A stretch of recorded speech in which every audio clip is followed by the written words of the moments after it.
Good evening to everyone. Welcome to our newest election night coverage in America. Today is election night in the state of Georgia, also in the state of Wisconsin. A very interesting election for sure, and this is going to be a very interesting moment to check whether the Democrats can actually continue their cycle of overperformances, and this will be a very important election in the state of Wisconsin for state Supreme Court between a liberal and a conservative judge. We'll see whoever's going to win there. We expect the Liberal to win, so the Democratic endorsed candidate. We'll see if that will be the case or not. Also, in the Republican side, we have Maria Lazar, former Court of Appeals judge in the state of Wisconsin. Also, Chris Taylor, same thing, former Democratic also state legislator since from 2011 until 2019. Also, we have just polls will close in about 3 minutes from now in the Georgia 14th race. It's going to be a very, very important race because it will replace Marjorie Taylor Greene after a long time that she resigned in January. So, along 4 months after she resigned, we'll have her replacement. Shawn Harris, the Democrat, or Clayton Fuller, the Republican, will be the decision that the Georgia people is making right now. And don't forget as well something, polls will close in Georgia at 7 p.m. Eastern Time, so 3 minutes from now. And in Wisconsin, they will close at 2 hours and 2 minutes from now, so at 9 p.m. Eastern Time, 8 p.m. Central Time. I don't know if somebody is watching, so I'm just going to check. And it's going to be a very interesting election to check the overperformances in the Democratic side across the Wisconsin, specifically in the Wisconsin race, because Wisconsin was a state that Trump won in 2024 by 29,000 votes. And if the Democrats are actually able to pull this out by bigger margin, because they will win, at least that's our expectation, the Democrats will pull it off a victory there. The problem will be by how much. If they can get 15 points, 20 points, that will be dramatic, I would say. But if the Republicans can actually contain their losses and lose within 10, that'll probably be a better sign for them. Even though it's very, very early, we don't know anything, of course. We don't have polls, basically. We only have some polls that says like 50% of people are undecided, so we don't really have anything. So we're expecting 1.5 million votes in Wisconsin and 120,000 votes in the state of Georgia. Not in the state, but in the Georgia's 14th race. As you can see here, I'm just going to talk about this because this is actually very important. This is the race, so polls will close in 46 seconds. You can see over there, and this is the district. So you have, I'm just gonna move my face so it's not distractive. So as you can see over there, as you can see over there, the district has a little bit of Cobb County. Cobb County is the only portion of the district you expect Shawn Harris to win tonight. Shawn Harris is expected to win Cobb County. Polls now have just closed in the state of Georgia. So, and then we have Paulding County. It's a more Trump district, a county. I'm sorry. He voted for Trump by 19 points. I'm checking just right here. But this is really the question. This is a county that Mitt Romney won by much larger margins than Trump. So we'll see if we can actually see some differences, and specifically whether Shawn Harris can actually be within 5 or even winning the county. I'm just saying that it's a very far-fetched scenario. I'm just saying as a sense of, can he do it? We don't know. We'll have to wait and see. But if you go there, then you have Rome, very interesting city also. It's Floyd County. Then we also have Somerville, Lafayette, and Dalton. Dalton is Whitfield County. I'm just going to show you right there. So this is Whitfield County. It's the highest percentage Latino county in the state of Georgia. It's a very important county, specifically right now that so many bad things are being said about Latinos in general, about immigrants, and that is really a county where we're going to see the highest overperformance for the Democrats. At least I would expect. In the first round, it was like that. We'll see it this time. Now, polls have just closed for a minute ago. We'll see if we can actually have some results. Let me just check it right here in the official state website. This is the Georgia official state website of results. Right now, we're still at 0 in everything. We also have some minor races, so state Senate and state House of Representatives, as you can see over there. Let me just put it here, maybe smaller. So as you can see over there, state Senate District 53rd, the 53rd district, and also the 94th. For the House of Representatives of the state of Georgia, and this will be interesting for sure. And right now, as you can see, we don't have anything. Of course, polls have just closed a minute ago. I think we were very fast to get results in the first round. I think it was like, I don't know, maybe less than 10 minutes. But here, as you can see, the CNBC or NBC News is expecting 126,000 votes, which is a very bold prediction, because considering how it was in the first round. Let's just check Decision Desk HQ. Okay, they have 0% report. I just want to open here so we can actually check whether they have results. Of course not. As you can see here, Polymarket, I'm just going to zoom in. Polymarket is giving a 97.80% chance of this race going for Clayton Fuller, the Republican. The Republican is overly confident I'm overly confident at the win by the GOP here, because this is a district that, as you can see over there, it voted for Trump by almost 37 points. This is not a competitive district. This is not within 20. This is not within 30. It's a 37 points Trump district. So we would expect in a normal year for the Republicans to win this in the draw, and basically nuts. And we also expect that. It's expected that probably Clayton Fuller, which is my prediction, I'm going to say this before the election starts, I would say that Clayton Fuller is probably going to win at least like 17 points. I would say or 14 to 17. I would say not more than 20, but not less than 15. That's my prediction. So if you're gonna, I'm probably going to be, I can be wrong, of course, everybody can, but at the end of the election, probably going to talk about this race. And on Friday, we'll have a video about the Virginia amendment. Now we started early voting in satellite locations. We'll see how the big the turnout can be, but I can assure you it's going to be less than 2025, specifically because of that. But we can still have a surprise on election day, but it's not as easy as it seems. So let me just now go over here to the state website, because we're already now 3 minutes since polls closed. Still nothing in New York Times, nothing in the NBC News website, nothing as well in the Decision Desk HQ website. This is votes. Props to Decision Desk. Fantastic website. They pulled it out here. It's just such an amazing website. You can tell me your opinion if the audio is great, if the audio is not here, because I heard some complaints about the audio in recent videos. So I'm just gonna make sure that everything is great. If not, please tell me. And yeah, I mean, we just need to wait of results. You can see here the Wisconsin election, Chris Taylor and Maria Lazar endorsed. They're not partisan. They say it's non-partisan races, even though everything is partisan in the United States at this point.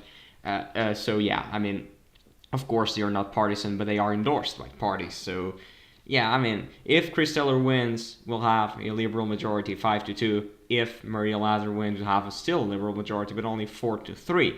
If Chris Taylor wins, the Democrats will have, or the liberals will have, a majority in the Wisconsin Supreme Court until at least 2030. And this is really important, because when you consider Wisconsin as a swing state, abortion, voter ID laws, redistricting, I mean, the map in Wisconsin is already very, very hard for the Republicans, for the Democrats, because you only have, I think, 3 seats, one in Madison, one in Milwaukee, and another one they can get is around Eau Claire, in this area here, Eau Claire, La Crosse. So they can get another district there, but it's not as easy as it seems. So let's just now update the website. Maybe we get some results. Now we have 6 people watching. And I'm just gonna do I'm just gonna leave here this, because I'm gonna drink a bit of coffee, because it's already 0 a.m. here in Portugal. So yeah, by the way, just to say something politics related as well, Trump just taco, so yeah, I mean, we'll have a ceasefire of 2 weeks in Iran. That's just what they're saying. Basically, if Trump will stop making attacks into Iran for 2 weeks, and in return of that, he's expecting Iran to reopen the Strait of Hormuz. We'll see if that will happen or not, because, I mean, everybody was the deadline was 8 p.m. Eastern time, so in 55 minutes from now. So he tackled before the deadline passed out, as mostly everybody was expecting. But we'll see if the future of Iran in the next weeks, because it will be a very interesting topic for sure. Now we just have results. Look at this. And yeah, I mean, don't be surprised with the current results. This is just a mail-in vote. So we have results from Floyd County, another one, I think it's Polk County, if I'm not mistaken. Let's just check. Exactly, Polk County. That's just the mail-in vote. So 54-46 for Shawn Harris. How did they... okay, audio is great. When do you think the first results will be in? I mean, the first results are in. You just have it.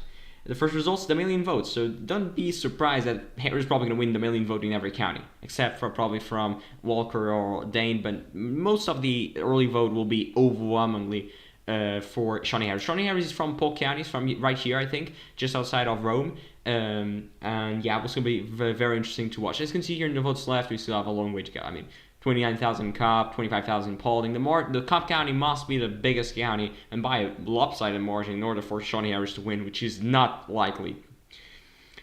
And what margin, even with a loss for Harris, would be considered good or great for the Dems? I mean, everything, I would say, within 20 will be good for the Dems, because that will mean a 17 points over performance by the Democrats in this election. But I would say something that is really great, it's 15. I mean, less than 15. They'll probably be very, very interesting for sure.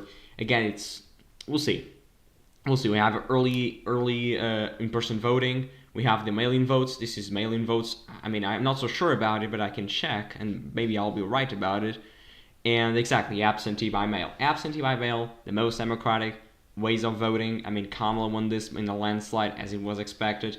And yeah, Shawn Harris is winning right now, 166, 103. I just want to check something in the early vote to compare the returns we got versus the results we're actually getting. So let's just go to early voting. I want to compare this. It can be like here. So returns. So Floyd County was 84 Democrats. Let's just compare, because this will be very interesting. So 130, 72. So you got right now in Floyd County Floyd County got 84 Republicans, and Clayton Fuller only got 72. So this means that Shawn Harris is at least getting right now in the ballpark of 20% of the Republican vote, plus all the independents. So if you make an assumption that he will get probably 80% of the independents, maybe some independents will go to Clayton Fuller, this means he's getting in the ballpark of 30% of the Republican vote. This is really huge. I mean, it's really huge for somebody, a Democrat, to get 30% of the Republican vote. It's not easy. I mean, it's not really easy to be like this. I mean, it's 30% of the Republican vote. This is just a quick assumption. Of course, we don't have exit polls. We cannot dive into the data more. I'm just doing here math, and now we can compare here Polk County as well. So 36, 31, probably this is easier. And in terms of the requests of the early voting, the returns, Polk County was 57-40. So maybe we're waiting for more mail-in voting in Polk County. Let's just check. Maybe we can check where it is there. No, but they say, yeah, partially reported. So we're still expecting more absentee voting in Polk County. I think they have a deadline for it to receive the mail-in vote. I think they have like a week or so. I don't know, to be honest. But yeah, I'm just gonna do the quick break I said I would do before, and yeah, I'll be back soon, like in about a minute or less than a minute from now.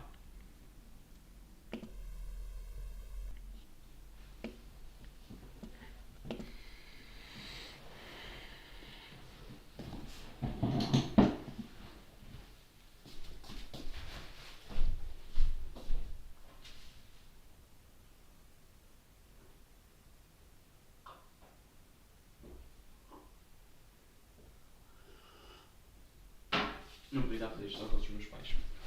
É um facto. Claro que também não está nada de especial, mas tipo, não estava à espera que tivesse alguma coisa. Deixa-me só buscar a garrafa de água. Vai sempre bem.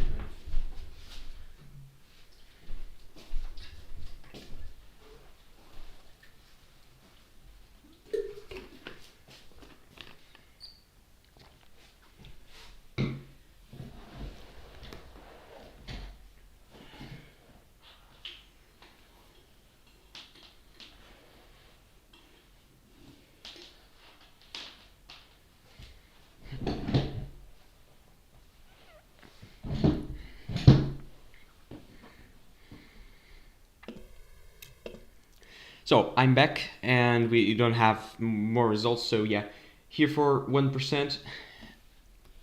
I mean, we're really this is really taking so much time. I mean, they can report the mail-in votes because they already have them counted. So I don't know why they're taking so long. They always take so long to release all the votes. And yeah, let me just try here and check something. Oh, Okay, now we have 6 people watching again. So, I mean, let's just talk about a little bit about Wisconsin, because it's really important. Polls will close there in about an hour and 50 minutes from now. So it seems a lot, but we're expecting results from Georgia. That's why we're kind of waiting for Georgia to finish, and I'll probably talk about Wisconsin. So can you tell us about the platform Harris ran on? It says a moderate or more liberal. I mean, Harris is not a moderate. I'm sorry, Harris is not a liberal. He's a moderate.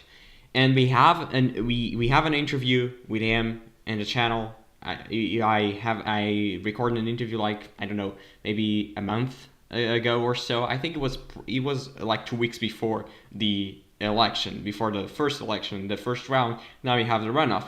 I mean, he is not a liberal. He's a moderate. He's the wing of the Democratic Party. It was in the 90s, I would say, or the year 2000 or so. So it's not the new Democratic Party. That's why he's getting a very huge portion of the Republican vote. I mean, he's getting 30% of the Republican vote from a guy, Clayton, that was endorsed by Trump. So you really see the magnitude, the support he's getting. And Shawn Harris, even though he did not win in 2024, of course, he lost against Marjorie Greene. He did, I think, 10 points better than Kamala, if I'm not mistaken. It was almost 10 points. So you can see that he's not a liberal, he's a moderate. And this is really the question. Can Democrats being more moderate appeal to more voters and specifically win more elections? Because you're talking about a district that Republicans got by 37 points. You can see I was taking 10 points over performance him against Kamala. It was 8 points, but it was almost 10 points. So you can argue that Democrats being more moderate, they can actually get more voters. They can actually win more elections. But yeah, I mean, the Democrats now the Democratic Senator of Arizona, I think, or it was somebody like that, just now sent a basically asked for an impeachment of President Trump, and this is really, they don't have the majority, so they're asking something that they will never get. So it's very interesting. But as you can see, I mean, Shawn Harris he's running in the platform of, I'm a moderate, and I just got results. And this is all early votes. This is early in-person votes. But he's running as, I'm a moderate. I'm not like the other Democrats. He didn't say that, but I'm just saying that. So I'm a moderate. I'm not a Republican, of course, but I'm not the Democrat, a liberal Democrat. I'm a Democrat that believes in things, I have my beliefs, and I'm basically trying to be moderate, trying to focus on the issues of the people. That's what he said a lot of times. Now we just got 2 counties. Let's just check these 2 counties, because now we have Chautauqua County. So 36%, and this 36% is the early in-person voting. So people who voted during in person but early votes. So means Clayton Fuller is going from 46, and this is of course this will get better for Clayton Fuller as we get more votes, to 64. So that's almost 20 points. So if he gets 20 points, he's getting to 55. I mean, it's in the ballpark of 10 points, but of course that will not be great. Walker County as well, 64-36. Same thing, again, 21 points. So of course this is the early vote. I think we can check just to be sure. Of course we don't have here anything because I don't know what's happening, but we can probably check it here. Okay, we don't have here the split, but probably it's the early in-person voting. At least that's what I expect from the results we're seeing. And let's just go to decision desk. Probably they have results. They don't have results. I don't know why. They have shift Harris plus 60%. Maybe this is with the mail-in votes. That's why they have a huge shift. Maybe. But as you can see, I'm sorry, where you can see here, Hispanic. I just want to show you this. Look at this. Whitfield has 19% Hispanic. That's why I say this is very important, because it's the only county in Georgia that has a meaningful population of Latinos. Also, Cobb County has 6%, but it doesn't matter. I mean, 18%. It doesn't seem a lot if you're from Florida or from a state that has a lot of Latinos, but if you go to Georgia, this is really huge. I just want to come here again. Maybe we got more results. I'm not so sure we didn't. This will be interesting to check Whitfield, because I don't expect Shawn Harris to win Floyd County. He can win, but it's very, very hard. I would assume he will get in the ballpark of 47 points in Floyd County, and this will be a great performance by him. If he can achieve 60% in Cobb, that'll probably be very, very interesting, because he lost Cobb when he ran in 2024. Also, Kamala lost, I don't know by how much, but it was by some big, not big margin, but not as, I think it was less than 10 points. Paulding County 40-27, so if he can get like 46, 47, he'll probably lose Paulding, but if he can win Paulding, you can see that he's actually doing great. Probably he will win the in-person early voting. The problem will be the election vote, because this is really what happens across the state, across the country. You have early votes, more Democratic, election votes, more Republican. This will be interesting to watch the split. Right now we don't actually have anything to show because we don't have election votes. It's only, as you can see, actually the state website didn't update. We're still stuck at the same 269 votes that we got last time. We just got here some votes, and that was the absentee by mail as well. So 7-3 votes for Lenny. So the Democrats are winning in the 53rd district, but this is your mail-in vote, so it doesn't mean anything, and the rest is still at 0. So, I mean, now we just got more votes. Look at this. It was Polk County that we got the first batch of early votes. Mail-in votes. Now it's 66-34. And I want to compare something. Let's just compare here how it was in the first time. 46-28. So, I mean, Shawn Harris is improving 6 points right now, but he will not get much better than this. So he will probably improve like 4 points or even less than that, which is probably not what he wanted. He wanted better margins. Otherwise, people turn out in droves for the Democrats today, but I don't expect that to happen. So this is not a huge result for the Democrats, at least so far, because the Republicans are improving 20 points, Clayton Fuller, and the Democrats are improving 6 points in Polk County. This is a problem. Why? Because this is the early vote, and we expect more Republican votes to come in when we have more percentage of the vote reported. So right now we already have 46. The next 54% will probably be election vote, more Republican friendly, as you would say. But we're still missing the two big ones. And probably when we have the early voting Cobb, this will probably change to be a Shawn Harris lead, and that will have to wait. I don't know why. Okay, now we have Fuller. Okay, Fuller is ahead here. I don't know why can't we check in decision desk. I mean, here it says it's ahead, but when I open it, it says 0. I don't know what's happening. Okay, it doesn't matter. It doesn't really matter, to be honest. Okay, now we have 5 people watching, and now we just got the first. Okay, we got the advanced voting in Gwinnett, but it's for another election. That's for the 94th district, I think. That doesn't matter. And right now the current margin is the same margin we got in 2024. Of course, this will not be like that because we still need to get Cobb County and Paulding County. They'll probably be much closer. Cobb County will be a Democratic county tonight. So not Cobb County, a portion of Cobb, because Cobb County is Democratic basically every election. It was a Republican previously. Mitt Romney won there in 2012. Also, Brian Kemp won. All the Republican nominees before Trump won there in Cobb County, the whole Cobb County portion, not this one. This one, Trump won easily. Not easily, but it was by like 9 or so. But the whole portion of Cobb, it was a Republican county, but then Trump came in, he alienated the suburbs a lot, and specifically in areas like Gwinnett, Cobb County, Fayette County, just outside of Atlanta as well. And this happened all across the country. Now, just got more votes. We got... I think it was early vote in Rome, so in Floyd County. Exactly. Now we have 56 for Shawn Harris and 44 for Clayton Fuller. Let's just compare. Just give it a shot.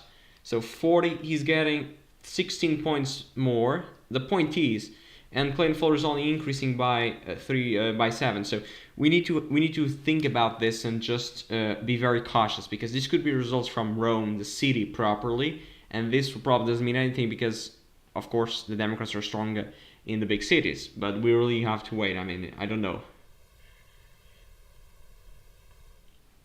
Right now, yeah, we really need to wait for that. I'm still waiting to see Whitfield, because if the Democrats can actually win this, I mean, I just want to show you the 2024 results, because you're going to be very, very surprised. Where is that? 2024, it was here. So you can just compare. Look at Whitfield. It was not even competitive. It was 66-34. So if you can win this, it's probably going to be a very, very huge swing, and this will probably be interesting. Also, Floyd County, as you can see, the performance by Shawn. Shawn lost Floyd County by a big margin. Also lost Paulding by 18. Also lost Cobb by 2. But Cobb, he will win, that's for sure. He almost got 50% in the first round. So this will not be something that is unexpected, you would say. So yeah. Let's just go here and do and update this. Okay, we're still stuck at the same. I don't know. Okay, now we're not. Now we have more. So we have the advanced voting. Yes, 0 election day votes at least right now, which means yeah, we still have a long way to go. So we don't have election day votes, and now we just got more votes as well. He was like, okay, now we got more votes, and Clay Fuller is ahead. I'm sorry, Clay Fuller is ahead. What happened? That's really interesting. Okay, I don't know why the website is taking longer than the New York Times website to upload the results. I don't know what's happening here as well, because this is not, this is basically showing 0 votes. I don't know what's happening. But here, we were 10%, we're still at the same percentage. We're like 21 minutes after polls closed. It's normal, I mean, not so bad in terms of counting the results. So this 18% in Walker County, I don't think this is the whole early vote in Walker County, because if this is, it's game over. I mean, it can't be 18%. The rest can't be election day voted. We still have more early vote here, also mail-in vote, I think. Chattooga, we probably have more early vote as well. Floyd as well. I mean, the early vote should be like 50%, but right now we're seeing it's basically 40s. It's in the high 30s, low 40s. So I don't know what's happening. Maybe we probably will have more election day vote. I don't know. If you go here, 32.7, 35.8. So yeah, I mean, it's the same thing as the New York Times. It doesn't really matter. So as you can see here, 26% of the votes were broken out by type of vote as of now. So we're still waiting for more to be tabulated. And right now, the Fuller is winning the in-person early votes by 66-34. I don't expect its margin to hold up. Probably on election day, but not the votes today. This is probably much closer, like 52-48 or 53-47.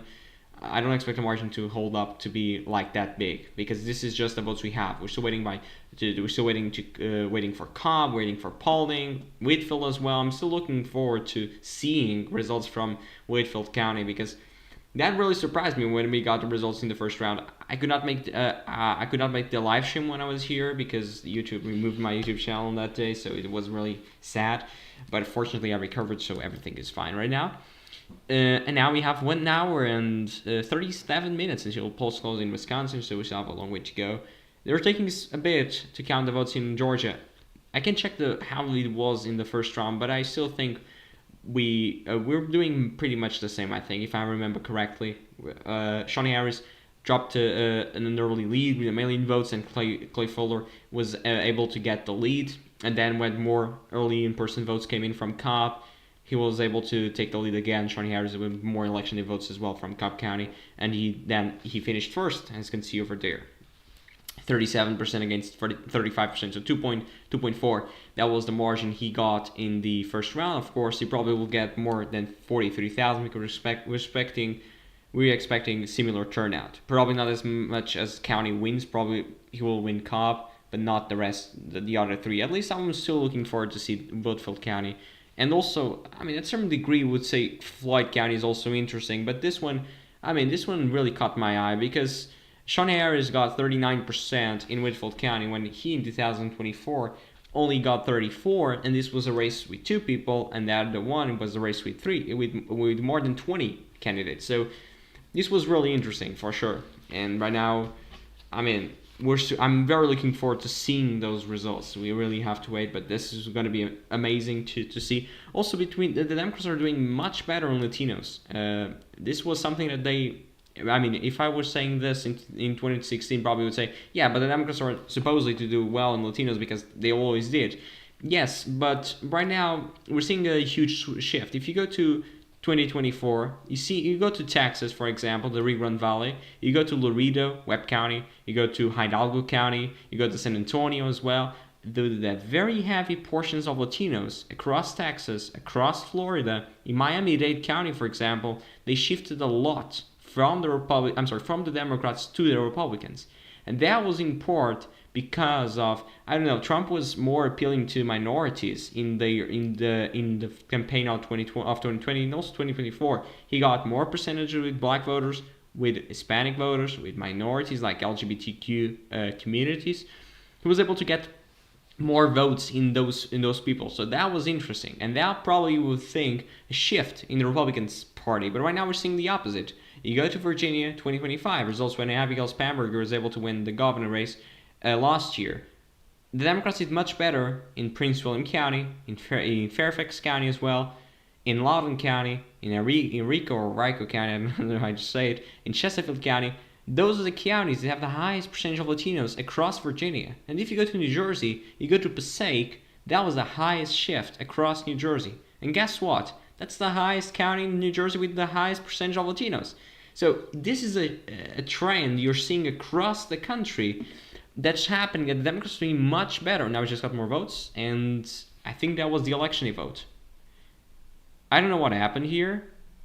I think we got Walker County previously. I don't know what happened here. Probably corrected something. I don't know what happened, to be honest. Maybe I can check it here. I mean, this website is delayed, but I think now we have 6 people watching again. Please, so you can say whatever you want. You can ask me everything that you want as well. I'm going to be very happy to answer you. I don't know what happened here, because Walker County was not 72-28, and this should be the election day vote. There's no reason this is the early vote. This should be the election day vote by probably 1 or 2 precincts. But yeah, I'm still waiting for that information, because right now we're only able to broke out the type of vote at 28% of the vote, because right now, as you can see here in Georgia map, okay, now we have more results here, but it's the same thing. Okay, and in Floyd, they're only getting 1% of the vote. It's very interesting. 51% in Polk County, so it's 1.9 thousand. It's the same thing. So, okay, now they shrunk the percentage reported to 9%. This is interesting. What's happening? What's happening to the results? I don't know. But as I was saying, you go to Passaic County, as I was mentioning in New Jersey, you go to Passaic County, and it's really fascinating to see. The Democrats, Mikey Sherrill, governor of New Jersey, have won in I would say landslide, because we're not expecting that she would win against Jack Ciattarelli, which was a great candidate, by that lopsided margin. She was able to get a 19-point shift in Passaic County. Passaic County, highest concentration of Latinos. So you're seeing that. Also, New Jersey has a lot of Latinos, especially around Newark, Jersey City as well. But that's interesting. The Democrats are doing better in Latinos. And probably they were reversing all the progress the Republicans did across those communities. If that is true or not, or if that will happen in 2026, we don't know yet. What we do know is that they are doing that so far, and they were improving, and they're improving a lot. If that happens, can the Democrats be more competitive in Florida? But don't forget something as well. Latinos in Florida are much different than Latinos elsewhere. Latinos in Florida are Cubans, Venezuelans, in majority of the people that are there. And they're not the same as Latinos in Texas. They're not the same as Latinos in Pennsylvania, in for example, in Lehigh County, Allentown, the highest concentration of Latinos in Pennsylvania. If we're seeing a lot of turnout, a lot of swings in those communities, can we get a huge swing in Lehigh County, for example, when Josh Shapiro is running for re-election this year as governor of Pennsylvania? Can we get a huge swing? This will really be the question. And if that happens, can Texas Senate be actually very competitive? Because look, according in Paxton, we don't know who will be the candidate still. We're going to have a primary, a runoff in May on the 27th. So we still have a ways to go. But if it is Paxton, probably Rico can win. And if he does, he's probably counting in those heavy Latino communities around the Rio Grande Valley that said, I don't want anything to deal with Kamala Harris, but now I want to vote Democratic again because probably I'm not happy with my decision. I'm not happy with the Trump administration, and that's probably a very interesting aspect to discuss when we come into to 2026, because the election is there. I mean, the Democrats will probably win the House with like 240 seats or 245 seats or so, but the Senate, they really need Texas, they really need Ohio, they really need Maine, they need North Carolina, they need Alaska. It's not going to be easy. I mean, you need to be honest. If you're a Democrat, you need to really be honest to yourself.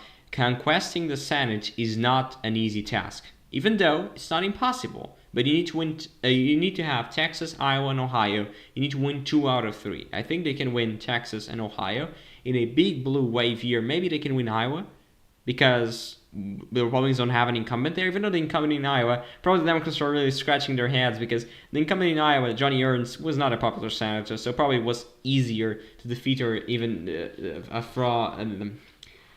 instead of being another candidate, but we'll see about that. And we got more results, I don't know where. Oh, I know, it was here. in Dade County. So that's the early in-person votes. This is interesting. So 500. So that's 5941. And let me just check how this one was before. Not here. There. It was 3523. So actually, this is interesting. Maybe turnout is down because Clayton Moore, which was a state senator, he was a state senator from this area. This is very shameful that he only got 20% here, 21 there, 18 and only 35. So he was not able to get the percentage up in that area, in those areas that it was actually his home. But okay, I mean, let's go to Dade County. So 35% he was able. So the Clayton Fuller was able to get 20 points. Not even, it's 24 points, and Shawn Harris was able to get 18. So 18 and 24. This is interesting. So it means the turnout is probably down as well. Okay, just flipped. Okay, we got the early voting cop. That was expected. I mean, I said, and this is not great. Not great. Not great at all. If you're a Democrat, I mean, this is not great at all. We're only getting, again, 43% is the early vote. We're still expecting the mail-in vote to come in from Cobb County, but it will probably not be as significant as it seems. And yeah, I mean, Cobb County, 58-42, not great. Not great at all, because this means Shawn Harris probably going to get like 55 when everything is said and done with the election day vote, and he got, I think, 49. So this is not a huge overperformance. This will mean that this is not enough. I mean, he will lose. This is like 100% sure that this will happen.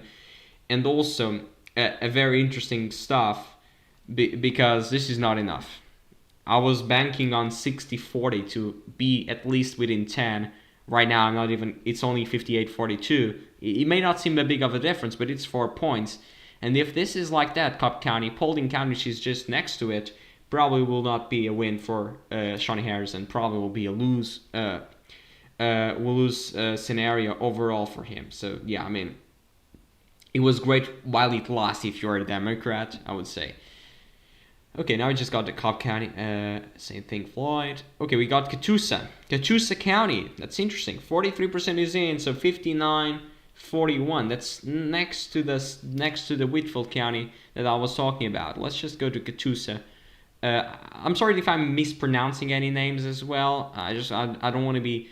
I want to be like offending any people. I don't want to offend anyone. But okay, I'm sorry if I'm doing it incorrectly. So Shawn Harris is doing 12 points better, and Clayton Fuller is doing 15 points better. So it's mostly the same. This is interesting. Could be Clayton Moore. This is interesting. If this is correct, so many of the Clayton Moore supporters can actually be voting for Shawn Harris. This is actually what I'm seeing, because the highest performances so far are in this area. It could happen at Dade County. I'm still waiting for. Do we have the split? Okay, now we have everything is done. So we have early in-person votes. We don't have election day votes. So this is interesting. As it was expected, we don't have election day votes. We're still at 0. It's very interesting to check the percentages when we have election day votes. Right now we're still at 0, so nothing changed in that way. Paulding County, Moray, Whitfield, and Catoosa. Catoosa we already got. We already have it here. And these results are interesting. We're still waiting for Walker. Walker we have in Dade as well. But this Walker results, I mean, this is really weird. How can this be 72-28? I'm just checking here the numbers. This really cannot be true, because Shawn Harris did better there. He got 27, so he can only be increasing by 1. He probably will increase by more than that. Even though it's probably going to be by much more than that, he'll probably do better. I mean, like getting 30 points or more. But I'm not sure about it. Okay, now we reached 257 subscribers, which is amazing. I mean, please guys, subscribe to the channel if you're new. Don't forget to subscribe to the channel. It will help the channel grow faster, and that'll help everything. I mean, I think we're doing here a great job. I created this channel in July, so it's almost a year. Okay, it's not a year, still like 10 months or so. But yeah. Okay, let's just see if we do have any results. No, we're still at the same here. We still have the same as well. So let's just go here to State Senate, the 53rd district. Okay, Lanny Thomas won this district. This was the former district from Clayton Moore. And as you can see, here's a very Republican district. Trump won by 58 points. Even though right now we have a very huge swing. But yeah, we need to wait, because this is just the early votes, specifically from Floyd County. So we still need to wait about Walker and Dade will probably go towards the Republicans by a better margin. Right now, this is in the Cobb County and Gwinnett County. And right now, I've seen the Democrats. I mean, it's 2 Democrats running, so it's not even a surprise. I mean, the Democrats will win this for sure. And now we can go here as well. I think we just got more. No, or we didn't. Okay, we didn't got more votes. I'm sorry. We didn't get more votes. I'm sorry. Okay, now we have, as I was saying. I mean, I was saying this might happen. It did. Whitfield County is blue, and will end blue, which is very interesting. If you think about this county will end blue. This can mean a lot. I mean, it can end because right now we're only getting 32%, but I still think we're missing the early by mail. Okay, we just got more votes, and it was the results in Catoosa, exactly Catoosa, and the rest of it is still the same. Okay, but right now it's very competitive, even though it will go Republican. This district, I can assure you that this will go Republican. So yeah, maybe we can project Clay Fuller as the winner in this district, so we don't have any doubts about it. But I can assure you that Clay Fuller is going to win this, so it doesn't matter, to be honest. So Whitfield County right now, 57-43. Let's just compare it with it, because this will be very interesting. So Shawn Harris is growing 18 points. Okay, it's significant. It's not bad. It's growing 18 points, and Clayton Fuller is winning right now 9 points. This is interesting. So this can say that Colton Moore votes is actually going for Shawn Harris. I don't know why. Maybe because they're revolted against Clayton Fuller being endorsed by Trump. I don't know. This is just some theories because we cannot actually know anything for sure or definitive when we're talking about elections. Because, okay, we just got more results. I don't know where. Let's just check. I don't know where are the results. I mean, it was very... Okay, now it just flipped. Why? We got Walker. Okay. Look at the margin. It's only 20 votes. 20 votes. That's the margin we have right now in the election. 20 votes. R plus 0.006. But right now, let's just go to Walker County. This is actually correct. I think this is the election votes. I mean, there's no way. Because if we're seeing the trend that in these places there were former Colton Moore's district, we're getting more percentages for Shawn Harris in terms of the swing. This might not be true. At least this might be the election vote. Let's just check it right here because okay. No, it is the, but we don't have Walker County here. Okay, I'm sorry. Now we just got more. Right now we're like 27% in. Yeah, 27%. So now we have 6 people watching. Thank you guys for being there. It's amazing. Let's reach 260 subscribers today. We're only 3 away, so that will be amazing if we can do that. Now we have, yeah. But yeah, it's gonna be. It might seem competitive race, but I would say that my margin of 15 to 20 points is what I said in the before the election was starting. I still think that margin will hold. Even though it's right now, it seems a bit odd if you think about it, okay, but Shawn Harris is probably gonna end up winning. It's not gonna end up winning, even though we still have 57% of the vote in Cobb, and you might think he can make up 2,000 or 3,000 votes. He cannot, because the majority of the votes are left in Cobb, or the rest of the votes are missing in Cobb, are the election votes, which means it's probably going to end up being more Republican friendly, that probably will end up by being 52-48 for the Democrats, or 53-47. So it probably means they'll be evenly split. Let's just compare here. I think I'm being correct here. Let's just go to Clayton County. To Cobb County.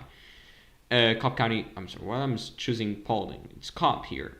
So it's, as you can see over here, it's only advanced voting and absentee by mail. So we don't have anything. We're still waiting for the rest of it. Paulding County still with 0, Walker County still with 0, Moray County still with 0. So right now, in terms of election day, I think we just got election day. No, we didn't. I'm sorry. Because here he was saying partially reported in Catoosa for the election day vote, even though it says 11 precincts not reported. So yeah, I don't know what's happening. Maybe this is a mistake. Okay, I don't know. Yeah, but the rest says election night complete. Of course, not going to have provisional ballots today, but that doesn't matter. Just going to go for Clay Fuller. I think New York Times can actually project this thing, but okay, they don't want to project because they want to be conservative. Now we have 8 people watching. Thank you guys for being there. Don't forget you can ask everything that you want. I'm going to say this quite a lot of times because I mean, I want to be sure that you're feeling great there, that you want to be feeling like satisfied with your questions, with your doubts. And yeah, I mean, you can ask everything. I'm going to be very happy to answer. What is this? Okay, I'm sorry. Let me just increase. Where is Sandy Springs here? I don't know. But okay. Let's just go here. So it's the same. 28% in. So in almost an hour, it lasted 41 minutes. It's almost 1 a.m. in Portugal. So the infamous deadline that Trump gave to Iran is almost being there, but they already reached an agreement. So nothing to worry about. The world is not going to be over today. I'm not going to spread like some conspiracy theories, but if you go to Twitter, you have a lot of them, or to X, whatever you want to say. Okay. I'm still looking forward to seeing the results in the rest of Whitfield. Probably this will go to Shawn, but this is going to be very interesting.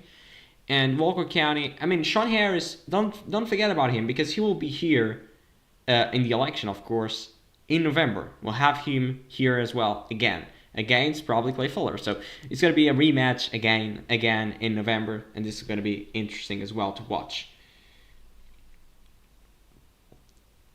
Okay, let me just go here. Don't forget to subscribe to the channel. We're only 3 away until we have the magic number of 260. And when we reach that, I'm going to be very happy. I mean, it's another mark in the channel. We're already here in the live stream for almost 1 hour. It's now like we're here for 50 minutes almost. Okay, and yeah, I mean, there's nothing happening. When we get to Wisconsin has a very interesting way to report votes. It's not the same as Georgia. Georgia basically releases the early absentee votes first, which skew Democratic, as I said to you before, and then they basically release also the in-person early votes. So basically, it's mail-in votes, in-person early votes. It's the more Democratic to the more Republican. And election day votes, of course, provisionals will be like 2 days from now or so. But that doesn't matter. It doesn't matter for the election. So, I mean, what will be very interesting here is that you take into account that this margin will just go up for Clay Fuller. Probably will go down a bit when we have the early votes from polling, probably. And probably Shawn Harris can actually retake the lead. Or if we get election day votes from Cobb, probably he can retake a bit the lead. But it will not be a win for him and for all the Democrats there. I mean, it was not this time. But this was a R+29 district, so, I mean, if you won this, you probably won everything in the country, even Oklahoma. And nothing against Oklahoma, by the way, but okay. And yeah. And let me just go here.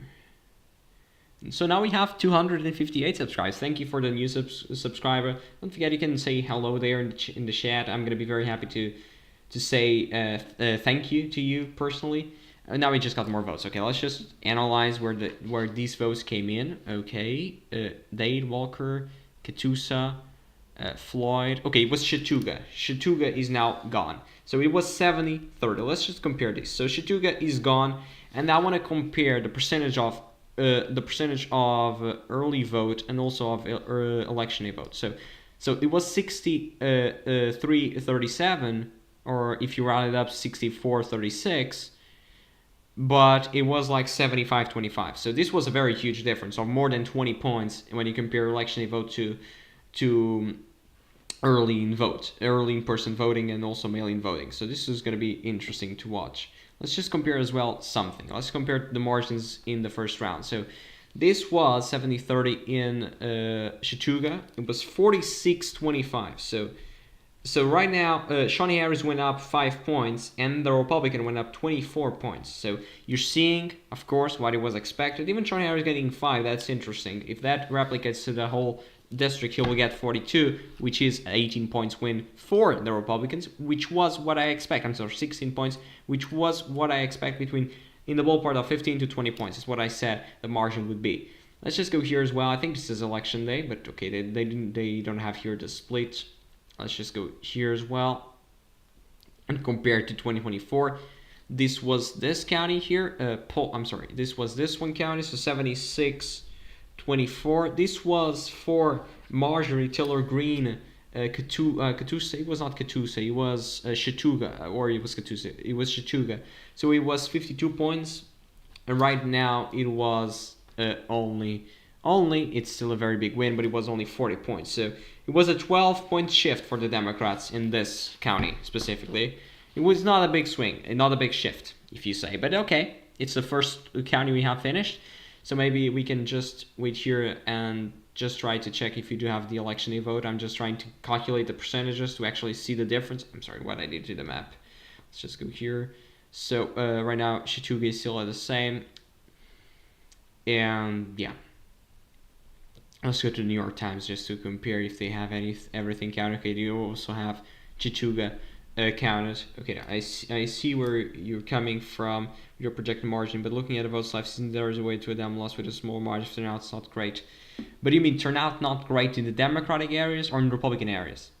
Because in the Republican areas, it seems to be just fine. In the Democratic areas, I mean, it's more concentrated. So you have Cobb County and Paulding County. The turnout in Cobb right now, if you do the math here, it's 7 plus 5, that's 12. So in the ballpark of 27,000 votes total in Cobb County. So 27,000 votes total would probably match Paulding County. So Cobb County, in order for the Democrats to actually win this, at least be very close, they need to get Cobb County at a huge level. That's what I said in my video. You need to get low turnout, and you need to get huge turnout from Cobb County. And right now we're not seeing that. We're seeing that Cobb County is probably going to be similar to Paulding. Even though in 2022, 2024, Paulding was higher than Cobb. Even though, yeah, I mean, it's probably going to be, as you can see over there, it was higher. Not a lot higher, but it was higher. Right now we're expecting Cobb County to be the highest in terms of the votes, today, even though it's not going to be enough. And the turnout and the results we're seeing right now, they're not so great, I would say. Shawn Harris is not doing what he needs to get this closer. Even though he's doing great. I mean, he's improving 12 points in that county. But 12 points will net you, if instead of 29, you'll probably be a 17, which is what I said. So, I mean, it's not going to be easy. I said that from the beginning, and will probably remain that way. I'm just trying to check the percentage. I'm just trying to check the election day votes. Okay, I can check it here. So let's just go to this part. Okay, they say they have election night complete, but somehow they don't appear here, the election day vote. I'm just trying to compute the percentage, the exact percentage, so we can actually see how much overperformance we're seeing from Shawn Harris right now, which is very, very interesting to watch. But okay, right now we're still waiting. I don't know why this website says we have election day vote complete, but it doesn't appear here the election day vote, which is very, very interesting for sure. Floyd will probably flip when more votes are coming in. Whitfield, I don't know about it. Floyd will surely flip, at least, or it becomes very, very close, but I don't suspect it will flip. So by the way, we have some news about Iran. I will just say this is the goal of this channel is not we can have we can tell you news. I'm not saying my opinion about this, so you don't need to ask me because I'm not going to say my opinion about anything. I don't want to get into political fights. It's not the purpose of this channel. It's just to analyze the results, thoroughly, and also in a sense that it's non-partisan and unbiased. I'm not trying to be partisan here. We just got votes. I'm sorry, we got votes from Paulding. I'm just going to talk about that later. So, as I said, 50.2, 49.8. So. This is really a 50-50 scenario, and Paulding County will be red when everything is said and done. So again, another target that I said, if Shawn Harris is going to surprise everybody, he needs to get a huge percentage, or at least he needs to win by 10 the early vote, and then he needs to be very competitive in Paulding County. He will not be competitive there. I'm sorry, he will be competitive, but he will not be as competitive as it was needed. So yeah, gone as well for the Democrats, and this is the best percentage he's getting, and he's getting 48, so probably he will get in the ballpark of 43, 42, as I said he would get. So far I'm continuing my prediction. Of course, I'm not going to change it because the election is already over, so I'm not gonna change my prediction during the election. I'm not gonna those people. It's just gonna go here to polling. So as you can see here, and the difference was made basically in the absentee with 30 votes. And basically 9 votes in the advanced voting, which the early in-person voting. We're still waiting for the precincts, of course. Let's just compare if you do have... We're still waiting for Murray County, or however you want to say that way. So I'm just going to now talk about Iran. And okay, so the basically what he's saying here is that Iran says it has forced the U.S. to accept its 10-point plan, which includes the following terms. I'm just going to read this because, of course, I don't know this by heart. The first one is commitment to non-aggression. The second one is Iran's control over the Strait of Hormuz. The third is acceptance of Iran's uranium enrichment. The fourth is lifting of all primary sanctions. The fifth is lifting of all secondary sanctions. The sixth is termination of all UN Security Council resolutions. The seventh is termination of all Board of Governors resolutions. The eighth is paying compensation to Iran. The ninth is withdrawal of US combat forces from the region. And the 10th is cessation of war on all fronts, including in Lebanon. So basically, Trump says that this plan is a workable basis. That's what President Trump said about this plan. This is basically what happened here. I'm not going to say anything about it, so you don't need to ask, because I'm not going to answer to you if you do. But okay, that's basically what was the agreement between the United States and Iran. So right now we're still standing at the same. Flight still the same, and now we're only an hour and 8 minutes until we have polls closed in the state of Wisconsin, which will be great. I mean, it will be great in the sense that we'll have a swing state. That will not be swing tonight, at least we don't expect to be, even though these elections could be highly unpredictable sometimes. But when you consider the money and everything that was into it, we see the Democrats have a huge advantage, even though it could not be replicated. We'll see about that. And yeah. Let's just go here if you can actually make the percentage right now, because this is really, what's happening? I don't know what's happening here, but okay. Let's just go to Larry Thomas won the race. That's it. Yes, he won the race. As you can see here, by 30 points, but he will get the higher percentage as more votes are coming in. In this Democratic race, still very competitive, even though we just got the early votes. It's going to be very interesting to watch. Looks like this is just a very, it's not the Cobb County and the whole Gwinnett County. Here it may seem that it's both, but it's not. It's just a small portion of both. That's why they're basically here with the two counties. As you go, for example, to Cobb. If you go to Cobb, I don't think they have to do the full county. They just have the portion. Exactly, they have the portion of Cobb County, as you can see over there. Cobb County is not this. Cobb County is like, he goes from here until he has more. So it is interesting. Right now the shift is 36.54. It's going to be probably not 36 points of shift. It'll probably be like 20. And that will be great. If that happens, it's going to be great. If that happens. From Trump, of course. From the 37 points, not from the 29. The 29 is probably going to be like 15. Or not even 15. Probably less than that. Right now, yeah, 40% is in. Almost, we're here for an hour. Let's just read your comments. Chachuga is all the way in. Harris' vote share increased 6 points from March, not nearly enough to get him 50. Yes, I said that. And yeah, it was not expected that he would get 50. I don't think that he would actually expect that. Probably in a high turnout election in November with a lot of enthusiasm on the Democratic side. Probably with a very competitive senatorial election that probably John Ossoff will have the win there, but okay, we'll just assume it's going to be competitive. Also, governor election very competitive. Maybe he can get a win with senatorial and governor elections at the same time, but without anything, I mean, yeah, I mean he did a great campaign, and he was probably going to make this thing competitive, but not as competitive as it was for him to win. So yeah, that's it. He's probably going to get 42, 43, as I said. So because you talked about money in Wisconsin, was there a significant difference in spending for Georgia 14th? Yes, there is. I can show you here. I can show you. It was a big difference. I mean, maybe you can go here for Georgia 14th. This was a big difference, and it was really, really huge. I can show it to you in the fundraising. Look at this. Look at this. 4.3 million votes. Votes. What the hell I'm saying?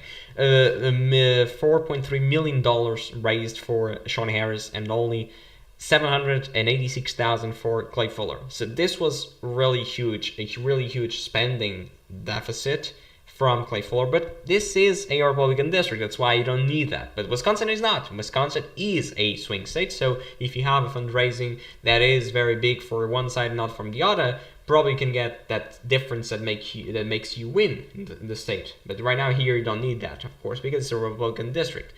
Republicans can underperform by almost 40 points and they still win the district. So this is one of the reddest districts across the country. I think it's one of the most. So yes, there was the difference, but it was not enough to make the difference. Interesting. And yeah, I mean, the New York Times didn't project. I don't think Decision Desk HQ made the projection as well. Yes, they didn't, and nor NBC News. I think they were all following Associated Press. That's why we don't have any new projection yet.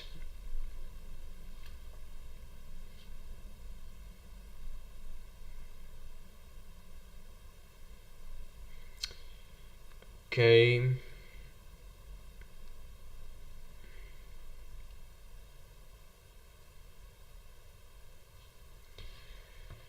Okay, we're still standing at 40%. This is taking a bit of time, but we're still now 1 hour and 4 minutes. So I'll still be here for at least, I would say, 2 hours or even 3 hours, because I don't know how much time it will take for polls, for people to count the votes in Wisconsin. It's going to be not a lot of votes to count, only 1.5 million, but still it's going to be interesting. We'll see the margin. We'll see the margin. And really the enthusiasm, the turnout. The turnout is not expected to be so big. And I just want to show you something about Wisconsin right now, because we can talk a little bit about the race. So if you go here in the New York Times, we have the option of, we're gonna have here the estimated of votes to be reported. That's interesting right now. Let's just compare to the margin they're expecting. So they're expecting 190,000 votes in Milwaukee. Okay, that makes sense. 49 points, which means they are projecting 74-26. I'm sorry, 25. That's interesting. That's an interesting margin in Milwaukee. Then for Dane County, we're projecting 63 points, which is like 80-20, and that's more than that actually. 80 against 20. And then in Waukesha, they're saying Lazar plus 15. That's interesting. So that means it's 57-43. That's interesting. And that's almost the same margin Trump got. Trump got 19, I think, in Waukesha. So if she's getting 15, that's not a big difference. Even though, yeah, it is a difference, but it's not a big difference in Waukesha. Even though it's one of the counties that's trending away from the Republicans the most, at least in recent times. If you compare, for example, to previous Republicans, if you go to Waukesha and you compare to 2012 to 2008, you're seeing a big difference there. Really a big difference. When I mean a big difference, really a big difference. Mitt Romney won this by more than 30 points, if I'm not mistaken, and Trump only won by 19 in 2024. So that was a big difference. Even though Trump carried Wisconsin, but Mitt Romney didn't. Why this happened? Because of this. I'm just going to show you here the map. Wait a minute. I have a lot of information here. I'm sorry. So if you go here to the map of Wisconsin, Trump did much better. I'm just going to take this from here. Okay. Trump did much better across Green Bay, Oshkosh, and Napleton. So in the Bow counties, that's Brown, Outagamie, and Winnebago. Those are the 3 counties there. We expect the Democrats to win all of the 3 right now. Tonight. And then also, he did better where? In Kenosha. He did better there. And also in the rural areas of Wisconsin. Okay, he did much better there. He did poor where? In Milwaukee, in Madison. He also did better in Eau Claire and La Crosse. La Crosse we don't have here in the map, but I think it's here. Maybe I can. Okay, it's here. Oh no, here. Okay. He voted Kamala by 9, so it was not really a big win. This voted for Trump by 5. This voted by 10, and this voted by 8. So we expect the Democrats to win all of the 3. Especially this one in Oshkosh, Winnebago. We expect this to be a big win. A big win by more than 10 points for the Democrats. So now we have 5 people watching. So Kenosha is expected to go Democratic tonight. Racine is also one of the counties that Trump did much better than previous Republicans. Also, Sauk County. Sauk County is a county that usually votes with the state as a whole. Also, Door County, just right here, as you can see. But Door County failed in 2024. It voted for Kamala, even though Trump did win the state.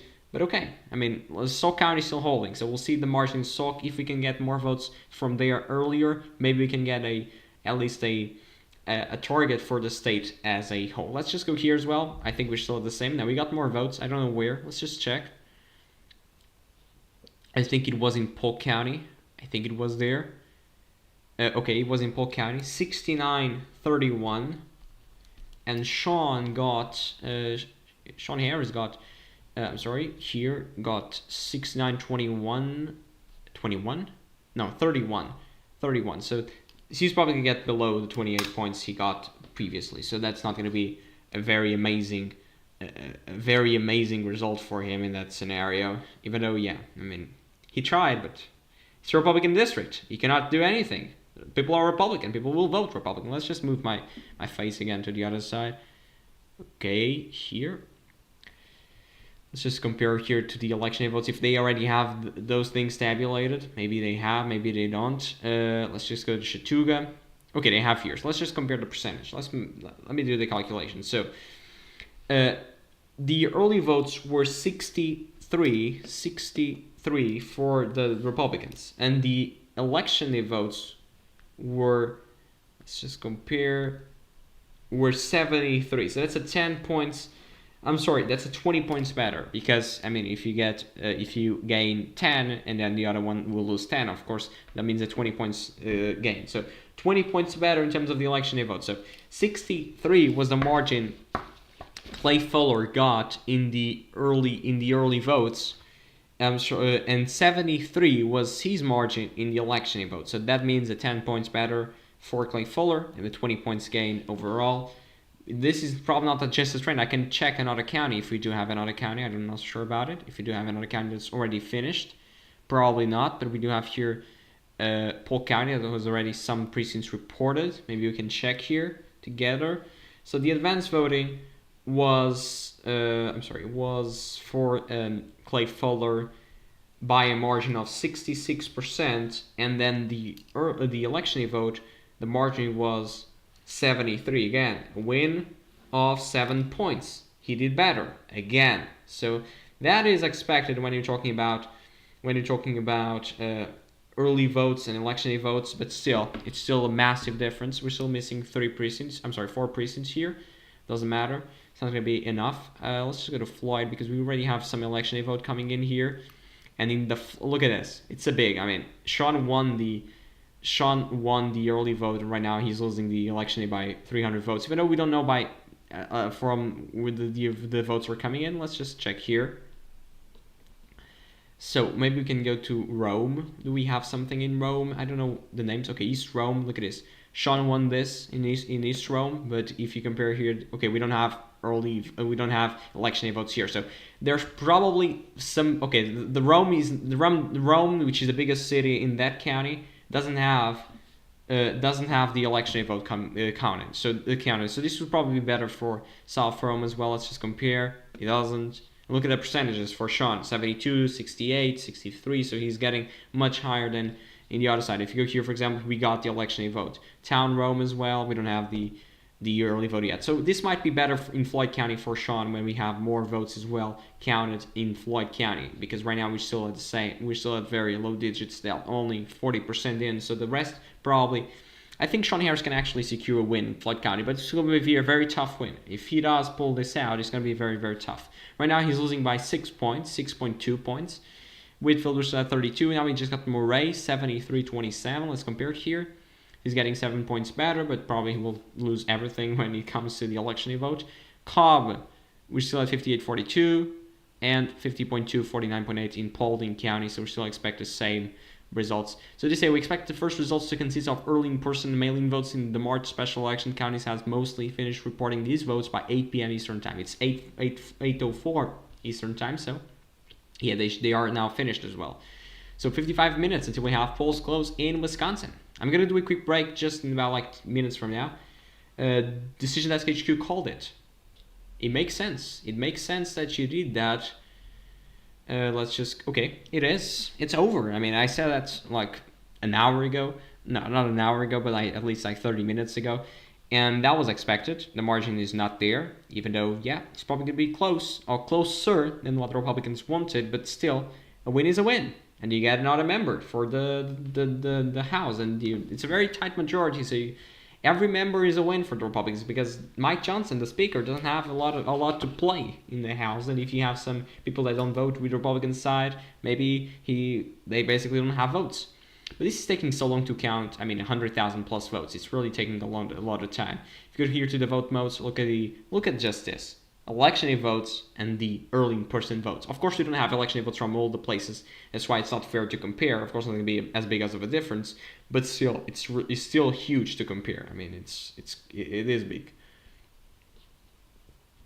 And the other one, okay, we're still here. Also another one that was projected here in the state house, the 94th district, doesn't matter. 2 Democrats, a Democrat won. Of course, it was expected.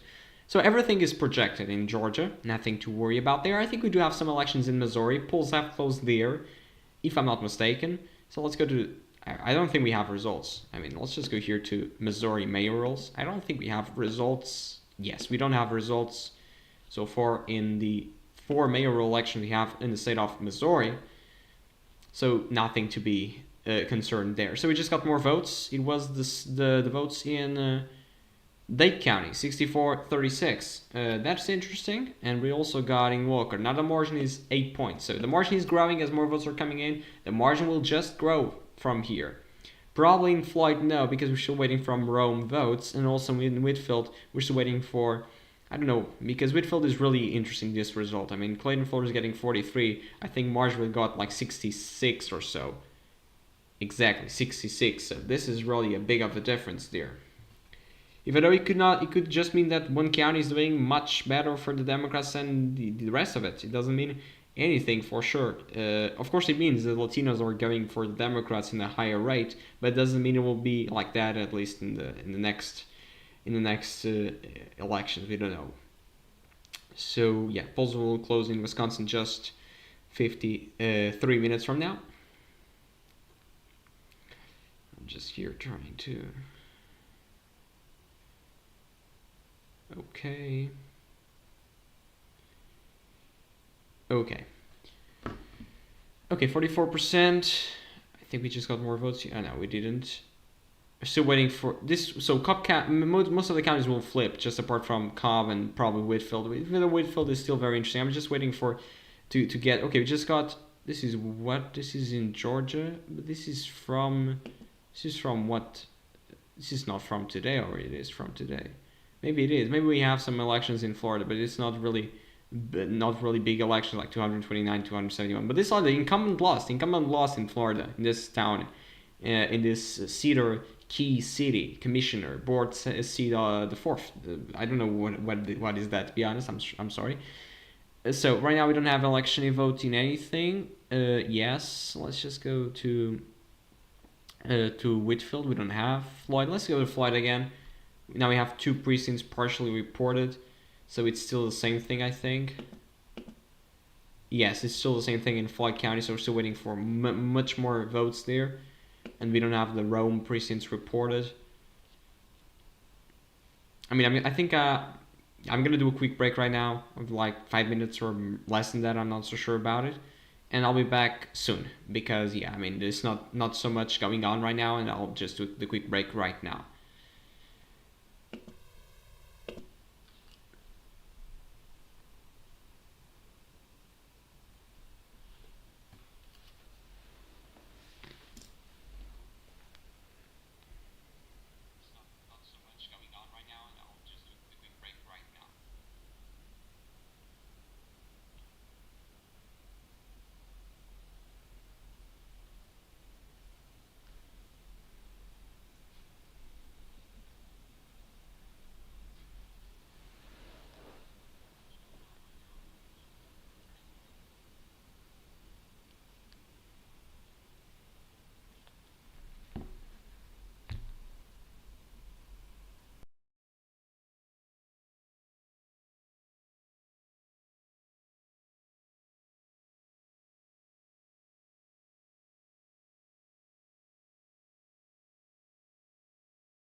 So I'm back, guys, and we got some results. Not a lot of them, for sure, but we got a bit. And now we can just check where the votes came in. Not from Polk County, Floyd County. I think it was from Floyd, because right now the lead is only 2 points for Shawn. It was more than that. I think it was like 4 or so. It was 4. Now it's 2. Let's just check where those votes came in. From what precincts exactly those came in. So now we have 5 precincts. It was only 2, so we got three extra precincts. Let's just check it here. If you guys said anything, okay, he didn't say anything. Let's just check the precincts. So view results by precinct. So right now you have this thing we don't have. Let's just go to Rome if you do have anything in Rome. So this one, we don't have anything. We have in Lyndale, but I don't know what is that, to be honest. Shannon, we don't have anything there. South Rome. Okay, we got in South Rome. Look at this. This is the election day. So 192. I think the percentage went down. Let's just check that. 234. So that was 72% in the early vote, and that was 66. So even in places the Democrats are winning, the percentage went down as we got the mail-in votes. I'm sorry, the election votes. Riverside, we got as well. Look, Shawn Harris got 69 extra votes there. East Rome, we didn't have. Coosa, we didn't have anything. Howell as well, we didn't get anything. Very interesting. This says it has that thing. Why? Because here it says what? Some results have been written in cases where not enough ballots were cast to ensure voter privacy. That's interesting. So when you have a smaller number of people, like here, you don't have like which type of votes were, because probably it was like very small number of people. That's interesting. You have that. But like, for example, here, absentee by mail, you have 5 to 2. So I mean, I don't know what is the criteria to decide that.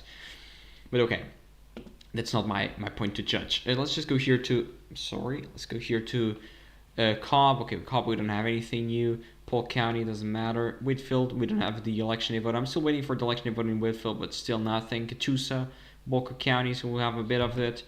But still now, 8 points, R plus 8. I said R plus 15 to R plus 20. We still have ways to go, because Floyd will flip. No matter what happens, Floyd will flip. And I said this might happen.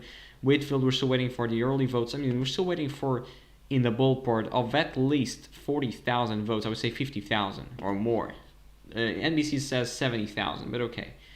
Polls will close now in Wisconsin in just 40 minutes from now, so yeah. This is turning out to be faster than I thought. We just got more.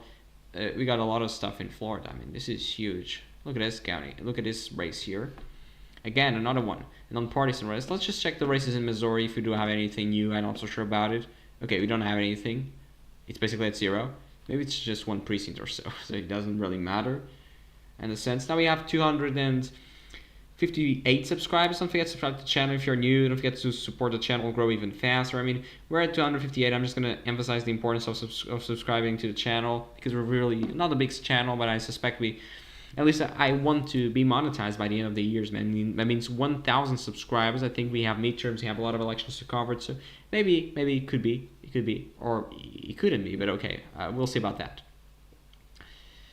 Okay, NBC News just projected Clayton Florida will win the Georgia 14th congressional district. The New York Times, I don't know why, probably are. I'm not gonna say what I think, but okay, I don't know why it didn't project yet, because this is it's guaranteed that this will go to Clay Fuller. We got Decision Desk HQ, NBC News. So yeah, I mean, this is gonna go to Clay Fuller. I don't know why they didn't project yet, but okay, doesn't matter. Yeah, I'm just checking if we do have something new. Catoosa still at 41 for Shawn. That's interesting. That's 11 points better, even though I don't know where the votes are coming in from Catoosa. We do have some election votes coming. Oh, we don't. I'm sorry.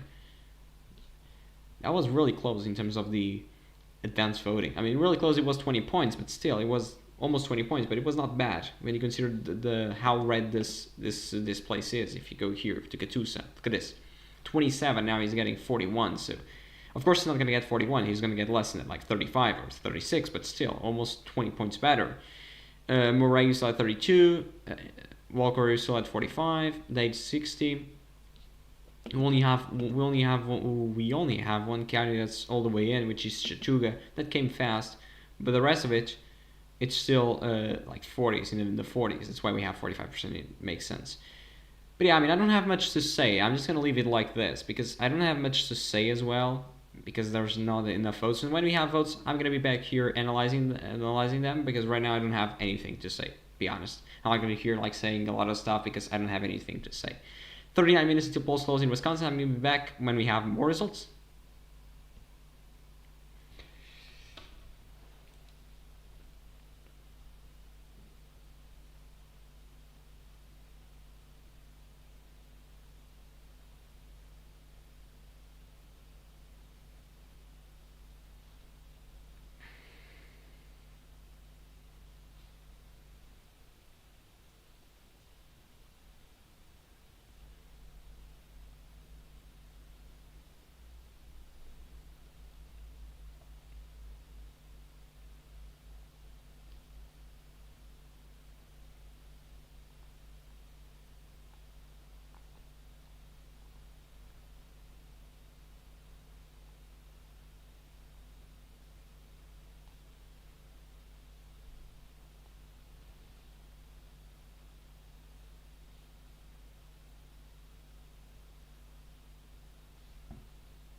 We have the projection.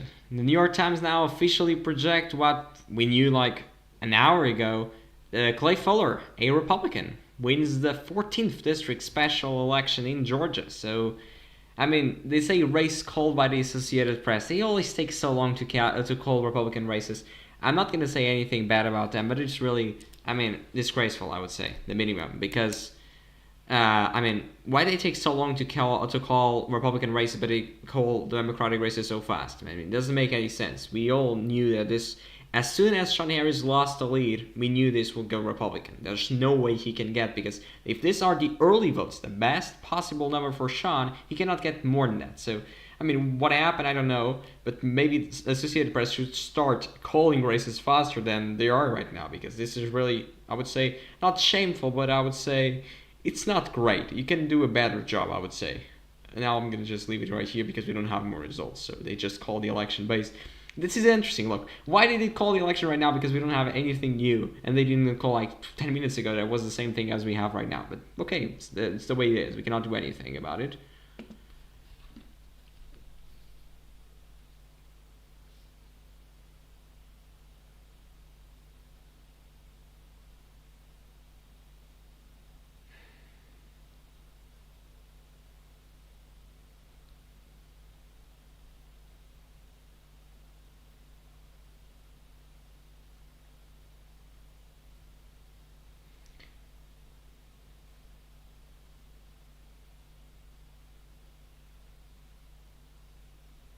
Não tá, tem muita gente, também não estou a ter muita gente.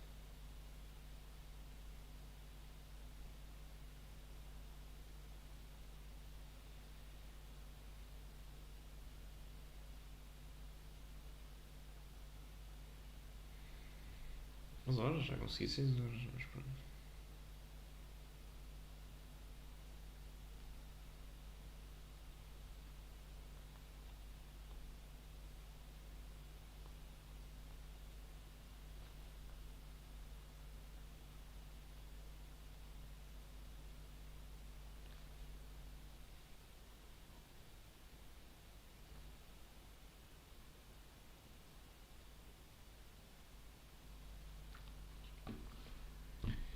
So we just got more votes. Now let's check where the votes came in. It's not a lot of them, but still. Okay, let's just check. So Dane County, I think it was from Dade County, but let's just check the rest of it. Yes, we don't have anything new from the rest counties. Still, we saw 32 in Whitfield. I think it's the lowest right now in terms of percentage reported. We got from Dade. Let's just compare the votes we have right now. Okay, let's go to Dade County. Still missing 3 precincts, and as you can see over here, 588. It's a big difference. It was basically Shawn Harris getting 100 votes, 100 less, so less 100 votes than he got in the early voting, and Clay Fuller is getting like 60 more votes. So let's just go from precinct to check the precincts are left. So South Dade, okay, here we don't have. These precincts are really small. I mean, this one is gone, and this one is also. I mean, we don't have the separation. That's why they say okay, this is not reported. They don't have the separation because it's not a lot of votes. But here you have 72-28. We're still missing the election vote. This one is always gone. This one as well as New Salem, we're still missing the election vote. So yeah, you could this North Dade is the closest right now. We're still missing the early vote, the election vote. I'm sorry as well. So yeah, I mean, it could be more competitive, but still, we're not expecting it to be so competitive. We still had 5 precincts in Floyd. And in the rest of it, Catoosa still the same, Whitfield nothing, Walker still at 36% of the precincts reported. For some reason, okay, the Cobb County is also gone, it's 6 precincts. Okay, it was overwhelmingly for Vanola and Manson, okay, now we just got more votes. And now it's a 10 points lead, so this was expected. I mean, I still expect this to be more. Right now it's 10 points, I still expect to be at least 15. I said this will be at least 15. I'm still counting on my projection. I mean, I'm not going to say it's not going to be because I still think it will be. Where the votes came in. So not from Dade, of course. Catoosa, 77%. I think it was from Catoosa. And from where? From Polk County? No, I don't know. I think it was from Catoosa. Let's check Catoosa County. Because we just got... Okay, this is Walker. It's not Walker. It's Catoosa that want to get the votes. Let's just check here. So as you can see here, the percentage... Shawn Harris getting basically 500 less votes than he got in the advanced voting. It's just disgraceful. You just go here to the precinct results. Let's just go to... Okay, this one is the closest, and we still don't have the early votes. This one is already partially reported. But you see the difference. It's basically like 60-40 in the 66-33 in the advanced voting, and then it ended up being more in the election votes. So let's just go to this one. It's still not reported. Shawn Harris didn't win any precinct. Yes. I'm just here checking this. Look at this. Just look at this difference. I'm just trying to check if there's something here competitive, and it was blowout in terms of the... look at this. It was competitive in the early voting, but then the election day vote, it just not became competitive at all, and then it ended up basically being a 20 points race for the Republicans. And yeah, we're still missing, like here, it's basically the double in the election day vote, but in the the advance voting, but in the election day vote it was more than double. So yeah, I mean, now we just got more votes. Look at this, 12 points margin right now. It's just going up and up and up. 12 points margin. I think he's almost reaching. Clay Fuller is almost reaching the turnout he got in the first round. So we're almost there. I don't know where the votes came in. Okay, Floyd County. Look at this. Floyd flipped. As it was expected, I said this would happen. It just flipped. Now we can check which precincts are still up, because that will probably be important to check the state of stuff, the state of things. Now we still have 9 precincts to report. Let's just compare here. Look at this. So Shawn Harris got a lead in the advanced voting, but in the election vote he's being swamped. Basically, he's not even getting 35%. Let's just compare it by precinct. So let's just come right here. So in terms of town Rome, we don't have anything, and Shawn Harris got a big chunk of the votes. So this might be a bit of an upside for Shawn Harris, if you will. This one is gone.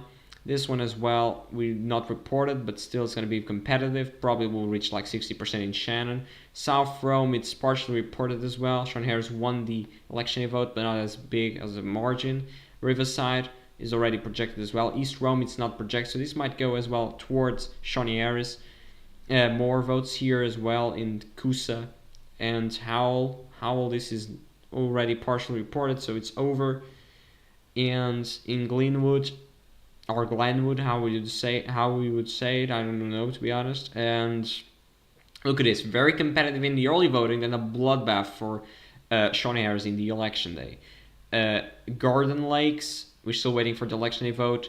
Foster Mill, which we already have this thing projected. Flight Springs, look at this, 47.29 in the advance voting and 346.91 in the election day. This one doesn't have anything. This is not reported as well. Very competitive. So we might see. We have like 4 precincts that are great for Shawn. They'll probably will pick up some votes, and we still have 9 to get. So okay, now we just got more votes. I think it was from Whitfield. Okay, Whitfield became closer. Whitfield will probably flip. I'm just saying this because right now the margin was 57.43, and right now it's 53.47. So it just closed up 8 points. Let's just compare where the votes came in. We're still missing there 5,000 votes. The margin just went up again. Why? This is very important. Okay, Polk County finished. That's interesting. So Polk County is gone. And now let's just check Whitfield because I want to check something there. So Whitfield, we just got the election day vote. So 8 precincts are already reported. We're still missing 15, but okay, let's just go to the precincts there. Where is the precincts, the highest precincts for Shawn? Shawn is doing great here. So this one is already gone. Look at this. It's already gone. This one for Shawn, we're still missing 1, but this is already gone as well for Shawn. And look at this. Very big in the advance voting, then Clay Fuller won the election day vote. It's always the same thing, as you see here. At 4A, look at this, we're still missing the election day vote. This one is big. I mean, look at this. It's very big for Shawn Harris, 86.14. It's really big. 6A, as you can see, or another one that's big, but it's already reported. So, and this one is also reported as well, the whole shebang of the votes. This is not reported, but we still have ways to go. This is not reported as well. So I think that Clayton Fuller can actually flip this. I mean, it's not going to be a very great night for Shawn here because the margin is only 400 votes, and probably it's not going to be enough for him to hold there. And now this is already at 12, so I would say I'm still betting in the 20 points margin. At least up to 20 points, not more, not less. So let's just check the Missouri races. I don't think we have anything. Yeah, we don't have anything, so let's not be too much of an argument there. And now we're only 26 minutes until polls close in the state of Wisconsin. Wisconsin will have its polls close in 20 minutes from now. That'll be an important moment for Wisconsin, and we'll have the first results there coming in. Yeah, but I'm just going to leave this right here because I'm going to just grab a cup of coffee because, I mean, it's already almost 2 a.m. I mean, being here talking for almost 1 hour and 45 minutes, really been huge. We already won 2 subscribers, I think. Exactly, we're at 258. Let's go reach 260. If you guys are there watching, don't forget to subscribe. And I'll be back in, I don't know, 5 minutes or so, or less than that. Probably, I don't know. I'll be back soon.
I'm sorry. Right now, if you go here, we just got more votes. Now we're at 67% in.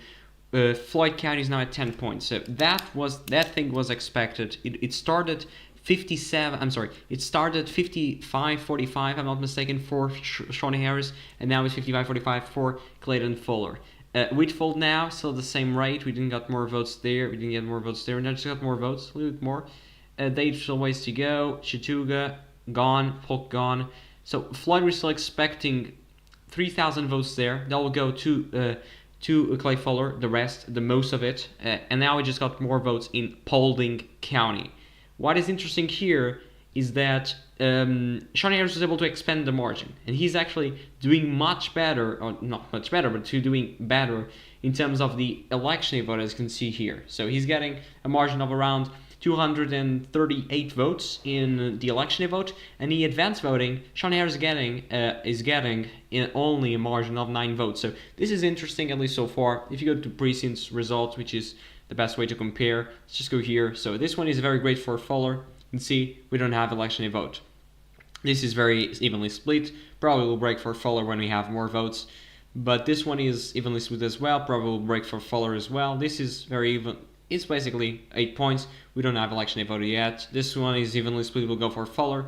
We don't have election vote yet. This is going to go for Fuller. We don't have election vote yet. So see what I mean by this. This is probably going to be evenly split. We already have the Shawn Harris won the election day. So right now we're seeing a very enthusiasm in Paulding probably for Shawn.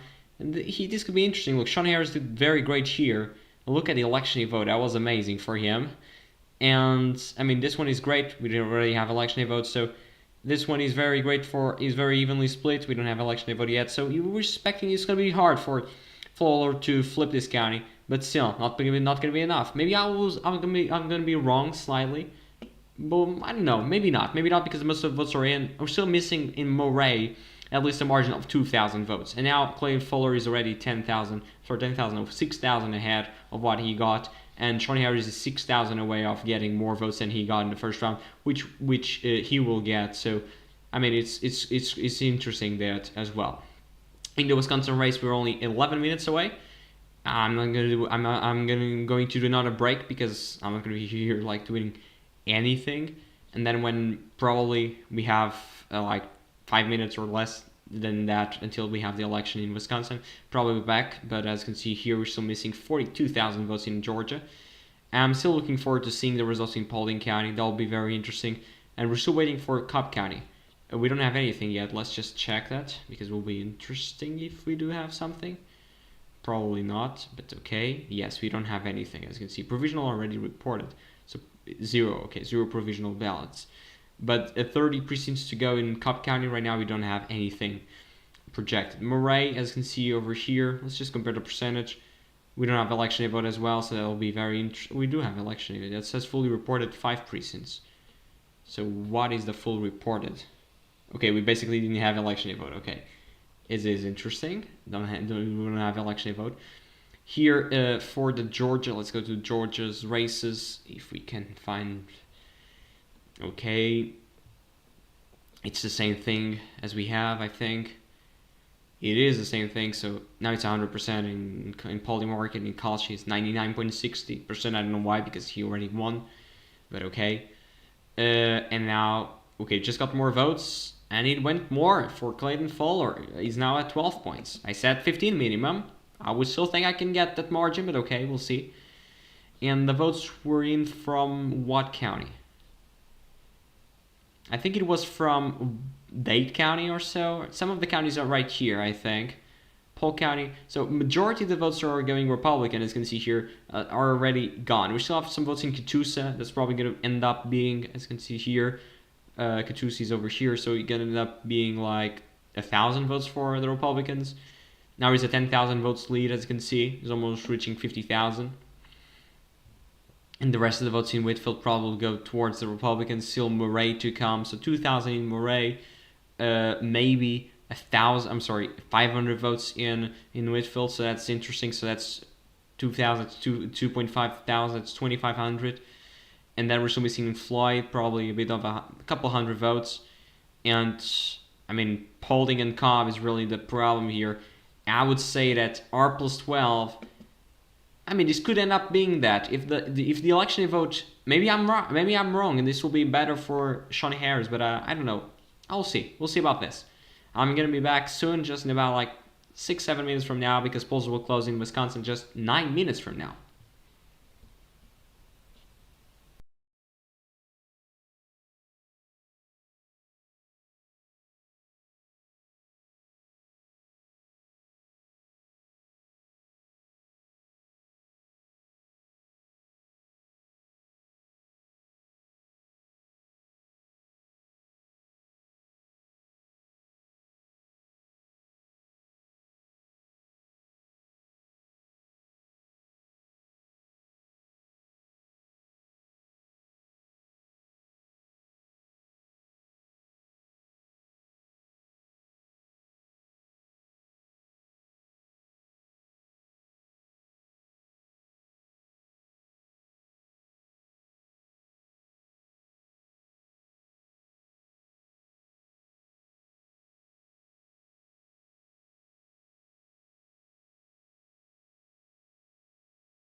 So I'm back again. Now we're only a minute until polls close in the state of Wisconsin. As you can see here in Georgia, the margin is still the same in Floyd. I just going to go to here to Paulding, still 68. Moray at 32, so there's still ways to go there. The margins is R plus 12. This will go to R plus at least, I said 15 to 20, so I'm still sticking with my prediction. Let's just open here Wisconsin Supreme Court. We do have some mayor election of 30 seconds until polls close in this beautiful election between Chris Taylor and Maria Lazar. Just open here as well in the NBC News. We're expecting 1.44 million votes. And in the state of Wisconsin, one of the swing states in America, it's one of the, as you can see here, the odds are 99.10% for the for the Democrats, or this ain't non-partisan, but you know what this means. This is non-party. This is not, even though this is a non-partisan election, this is not going to be a non-partisan race, at least in the ways people vote. So yeah, now it's 2 a.m. in Portugal. Okay, it doesn't matter that. What it matters is that right now polls have closed in the state of Wisconsin. Okay, that's very important. Polls have now closed. And this is going to be interesting to check the votes. Now in Georgia, we got more votes. I think it was Cobb County. The margin shrunk. It was 59-41 in Cobb. And now it's 57-43. So actually shrunk 4 points in Cobb County. The margin shrunk, of course. It now is still R plus 11. Even though it's not okay, Shawn did better than expected, at least in my opinion. Even though we saw the rest of the votes probably going to end up being, we still have like 20,000 or so. This 3 dots probably going to be for Fuller. This as well in Polk and in Floyd, even though Floyd is gone. So Floyd is gone, 56-44. It increased the vote by 2 points in Floyd County, even though it's not going to be enough to make the difference. Still, so I'm going to miss here by a bit. I said 15 to 20, probably will be close to 15, but not probably in the way at least I thought. I thought Clay Fuller will probably do a better job. And yeah, right now it says here in the NBC News, it's too early to call. Everybody knows that. Everybody knows it's too early to call. Who is meeting their pre-election benchmarks? We'll see about that. What is that? Okay, we have here the pre-election benchmarks. It's basically this. We'll see if the Democrats can actually. I'm saying the Democrats. I know it's not the Democrats, but I will say the Democrats because, come on, this is not a Democratic race, but is a Democratic in the sense that people will vote for Chris Taylor because they are Democrats, and they'll vote for Maria Lazar because they are Republicans. So you can say that this is not a partisan race, but it is a partisan race at the same time. Okay, let me just check here some. Now you can please subscribe to the channel if you're new there. We want to regain 2 subscribers today. Now we have 3 people watching, and still at 0 in Wisconsin. Now in Georgia we are at 11 points. That's 11 points, almost 12. Let's just go here to the state website because I want to compare something in terms of Cobb County. So that's it. Cobb County in election day is going for Shawn, but not by a very big margin. He's getting 55, I would say. 55-45, that's why the margin is. It's not bad. He's still missing 18 precincts. But still, we can go as well to Paulding County if we do have something there. It's still the same precincts reported. Floyd is gone, as you can see there. Moray is gone as well. Very interesting. Moray is all the way in. That is true. No, here says 32%. I don't know. Now we have 4 people watching. Don't forget to subscribe to the channel. I just want to come here to Wisconsin because we're still at 0, and we're still at 0 in everything so far. 0. We don't have anything reported yet in Wisconsin. We're going to be paying attention to that very, very soon. As soon as we have results, I'm going to drop in there because it's going to be very massive, very important as well. I'm just looking here to Georgia because it's the votes we already have. I'm just looking here to Whitfield as well. 53-47. This margin is great. This means an overperformance of 26 points, but this is because of the candidate. Shawn Harris is an amazing candidate in terms of the way he was able to do the campaign. You can maybe dislike his policies, but the way he did the campaign, it was really, really great, and that's why he's getting this result. Even though, yes, he's losing, he's losing and he lost, but still much better than previous Democrats here in the district. Now we have 4 people watching, still at 0 in Wisconsin. 4 minutes after polls close in the state of Wisconsin, still at 0 right now. And reporting status, what does this mean? Okay, it means that we're still missing some precincts. We're still missing some precincts in Catoosa. Yeah, that could possibly change this, but probably not by 15 points as I said. Probably it's going to be less than that, which is interesting at the same time. Now still at 0 in Wisconsin, still at 0 here. So they're projecting 195,000 in Milwaukee, 184,000 in Dane, 129,000 in Waukesha. And the WOW, it's slightly the same thing as in Milwaukee. Well, this will be interesting to watch for sure, as we have more results coming in. Right now, still at 0. Very interesting. Right now, we'll be waiting here for results. As soon as they come in, we'll be delivering them, we'll be analyzing them, and taking conclusions from them, because it's really what elections are about the message to the administration, to the Trump administration. We just got news on Iran today as well.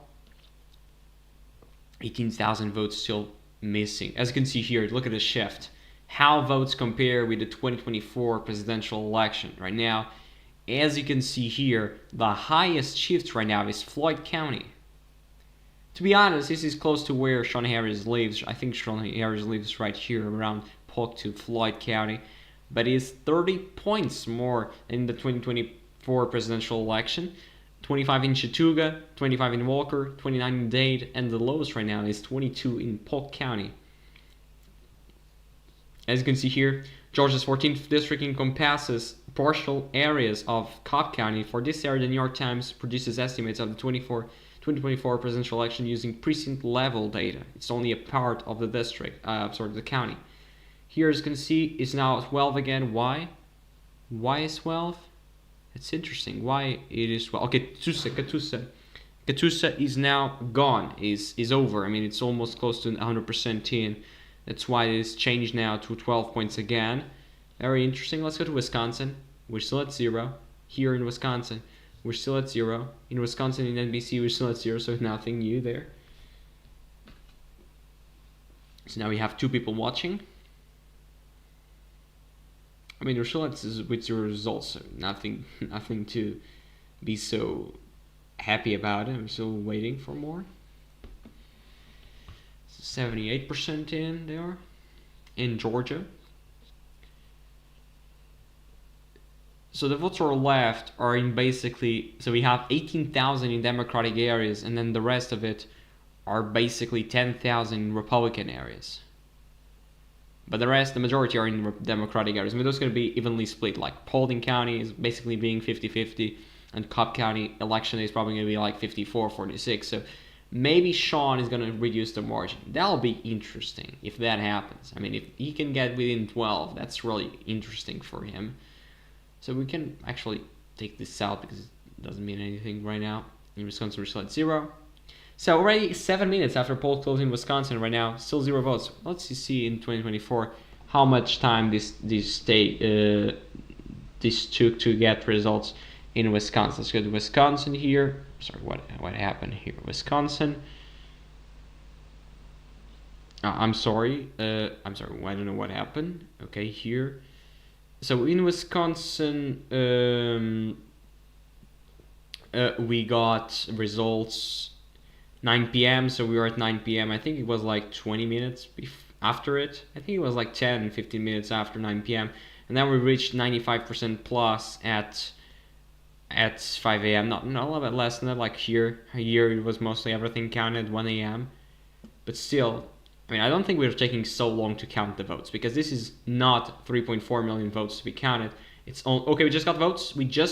It's the county of Jefferson County. Trump won this county by 16 points. Right now, it's going Democratic by 12 points. This is the county Trump won by 16 points. Let's just pull the map because I want to compare. It's this county over here. Let's just go to that county. I'm going to use the CNN map. I think it's better for this situation properly. Let's just go here to the CNN map in Wisconsin. So Wisconsin, this is Jefferson County. He's got like 48,000 right now. It's only 13% of the vote, but it's going by a big margin right now. You can see here waiting for estimates. This is supposed to be by how much? That's really the question. So reported margin, this is supposed to be Lazar plus 8. I'm sorry, I don't know what happened again. What's happening to this? I don't know what's happening, but okay. It's supposed to be Lazar plus 8 right now. It's Taylor plus 11, which doesn't mean anything so far. It just means that this is probably early votes or absentee, or it's probably early in person or absentee. There's no way it's going to be by 11 points for Chris Taylor. If this is over, I mean, this is going to be a swing of 28 plus points, but I don't suspect it will be. Right now, we can compare to the 2025 Supreme Court election, which was Democrats plus 10, and we can also compare to the 2024 presidential, which was Trump plus 1 point almost.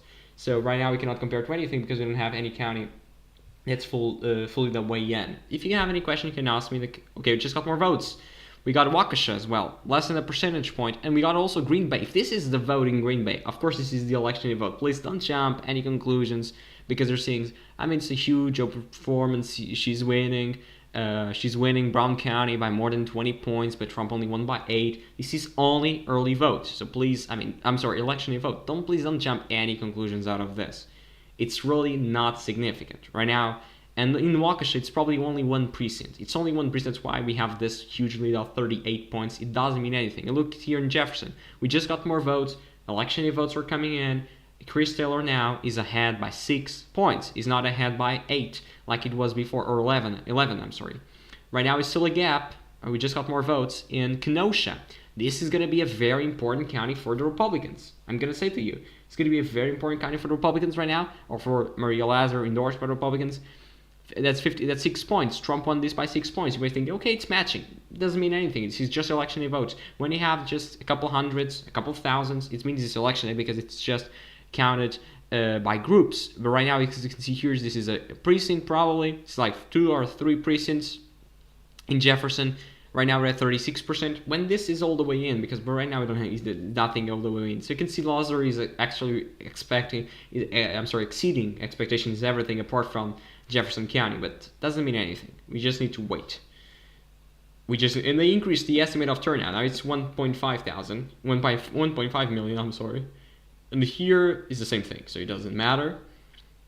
We just got more votes. Look at this. Now it's a bigger lead. What happened? We got more precincts out of Waukesha County. It's one of the high-income suburban counties outside of Milwaukee. And now the lead is over 12 points for Maria Lazar at 4% in. We just got like 2 or 3 or 4 precincts more there. And now the lead is over 12 points, which means it is what I expect for Waukesha, to be honest. If this continues, it's not dramatic. We're still at the same there, so at 36, and in Kenosha we're at 3. We're still at the same point. So no, actually it's better for the Republicans now in Kenosha County. I'm gonna say Republicans and Democrats, even though it's a non-partisan race. Okay, look at this. Now it's R plus 14. Whitfield County just flipped, as it was expected as well, by a very big margin, by the way. I didn't expect this to be by such a big margin. And now the votes are left are still in Moray, and then the rest is, of course, in the big counties of Paulding and Cobb. But the margin is now, what I said, R plus 15. It's almost there, so it probably will end up being like that. But the 29 points in Whitfield, the biggest swing almost there. Let's just go now to Wisconsin as well. Okay, we just got Kenosha, and Kenosha flipped. Oh, and by the way, the margin now 9 points in Jefferson County, and Kenosha, it just flipped to the Democrats. I don't know, probably from the precincts around the city of Kenosha, exactly, to be honest. I don't know. And it's still the same in the rest of the counties, but this is a very close election. Look at this. But that doesn't mean it will be close. It probably won't be close, as it is right now. Right now it is close, partially because the votes we're getting are from such specific areas. That means this is close, but doesn't mean this will be close when we have more votes. It is close right now. It won't be close when we have more votes. Because we're still missing Milwaukee. We're still missing a lot of places. And the one that is almost all the way in is half the way in is Jefferson County right now. This is going by nuts to the Democrats. I still think this could be. Okay, we just got Florence County. Is it here? Is it not here? But I can show here to you. Let's go to Jefferson. So Florence is 77%, but that's just one precinct. That's why, but it's in line with what Trump got in that county. But still, it's only one precinct, so nothing to be concerned there. We still have ways to go, of course. Let's go to Georgia, still at 82%. Let's just close this thing here.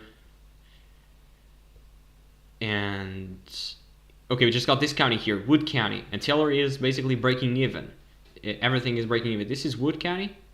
If this is Wood County, no, so this is Portage. Wood is over here, so that's a 20 points shift right now. 20 points shift in Wood County. This is Vernon County, and this is, I mean, this is not correct. I mean, there's no way this is 100% zero. So this is we still have to wait for more votes there. Now we were up to 25% in Waukesha County. Even though here it's taking so long, decision desk is already at, I don't know, it's already at like what 10% of, no, 4% of the vote. Now we just got votes in, I'm going to say this name, I don't know, to be honest, Kewaunee County, I don't know. In Waukesha the margin is 11, Kenosha the margin is 5, and Jefferson we're still at the same as a 41% in. Okay, now we just got more votes here, so we can see here the Waukesha margin is 11 points. Which is not bad. I mean, it's bad. Trump got better there, and the estimated margin of remaining votes is still better for Lazar than it is right now. Jefferson says Lazar plus 12. I don't know why we don't have estimates. Okay, now we have here very interesting aspects. We have here who is meeting their pre-election benchmarks by county type and by 2024 presidential vote, but they're basically saying waiting for results. I don't know why they're waiting, but okay. Once more counties report votes, will compare. Okay, so it's still early, but in the counties that have reported enough votes, Chris Taylor is running 12 points ahead of their pre-elections benchmark. So this is interesting. Right now it's in part because of Jefferson County, and it's already, I don't know, maybe 48% in. But this will probably close. As more votes are coming in, this probably will flip to the Republicans. Probably not by as big margin as the Republicans wanted, but still.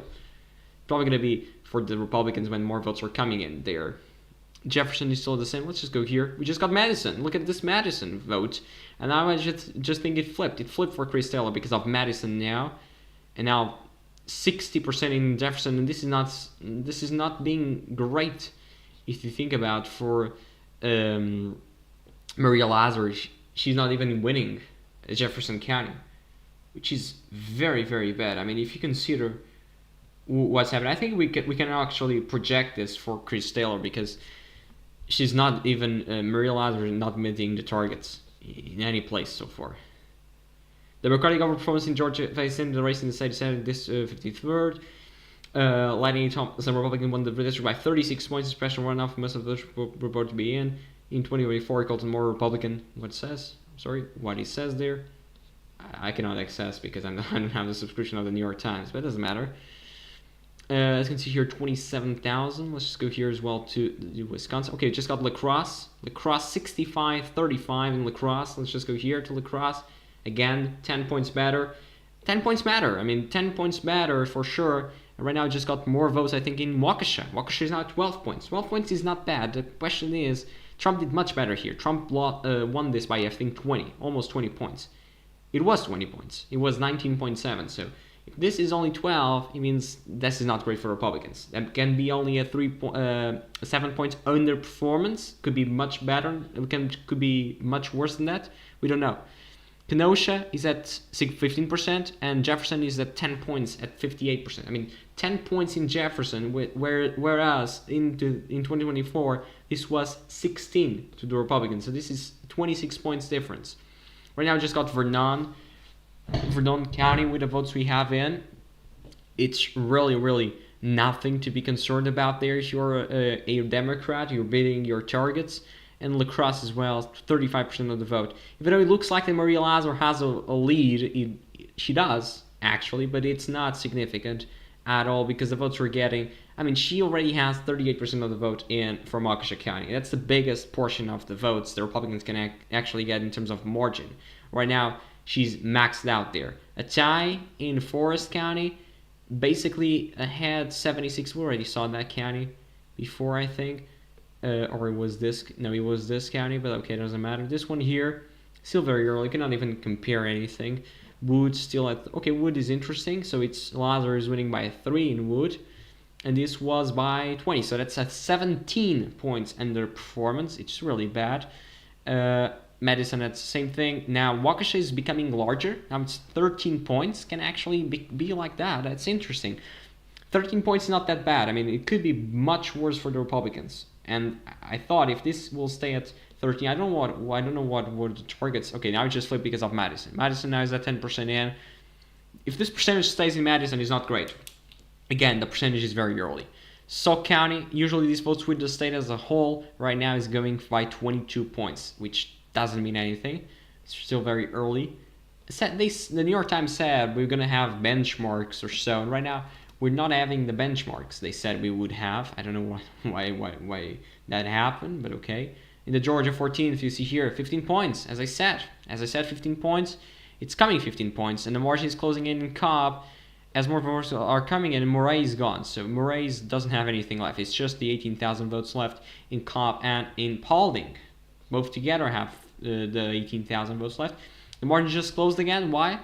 Because of Waukesha County. Waukesha County is at 12 points, as you can see over here. I mean, not meeting the targets. Not really meeting the targets. We just have the estimate vote. So they're expecting 84-16 in Dane County, and they're expecting 76-24 in the rest of Milwaukee. They're expecting a big margin here. In Waukesha, they're expecting 55, and the rest in Jefferson to be towards the Republicans with 1,000 votes, which probably be enough to flip the county. They're expecting still Republicans to flip the county, the Jefferson County, which is arguably what is expected. Right now, Waukesha is very fast to count the votes. He's already at 55%, but I would just say Jefferson now at 5. I mean, this is not great. If you're a Republican, you should really feel worried about your party, because Door County is at 12, Sauk County is at 22. This is the counties that usually vote with the state. Wood County is at 4. Let's just go here. Okay, now we have more.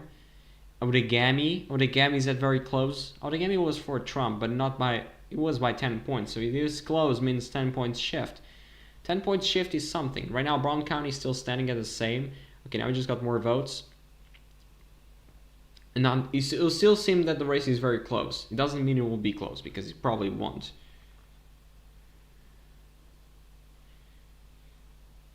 But that's it. 10% of the vote right now.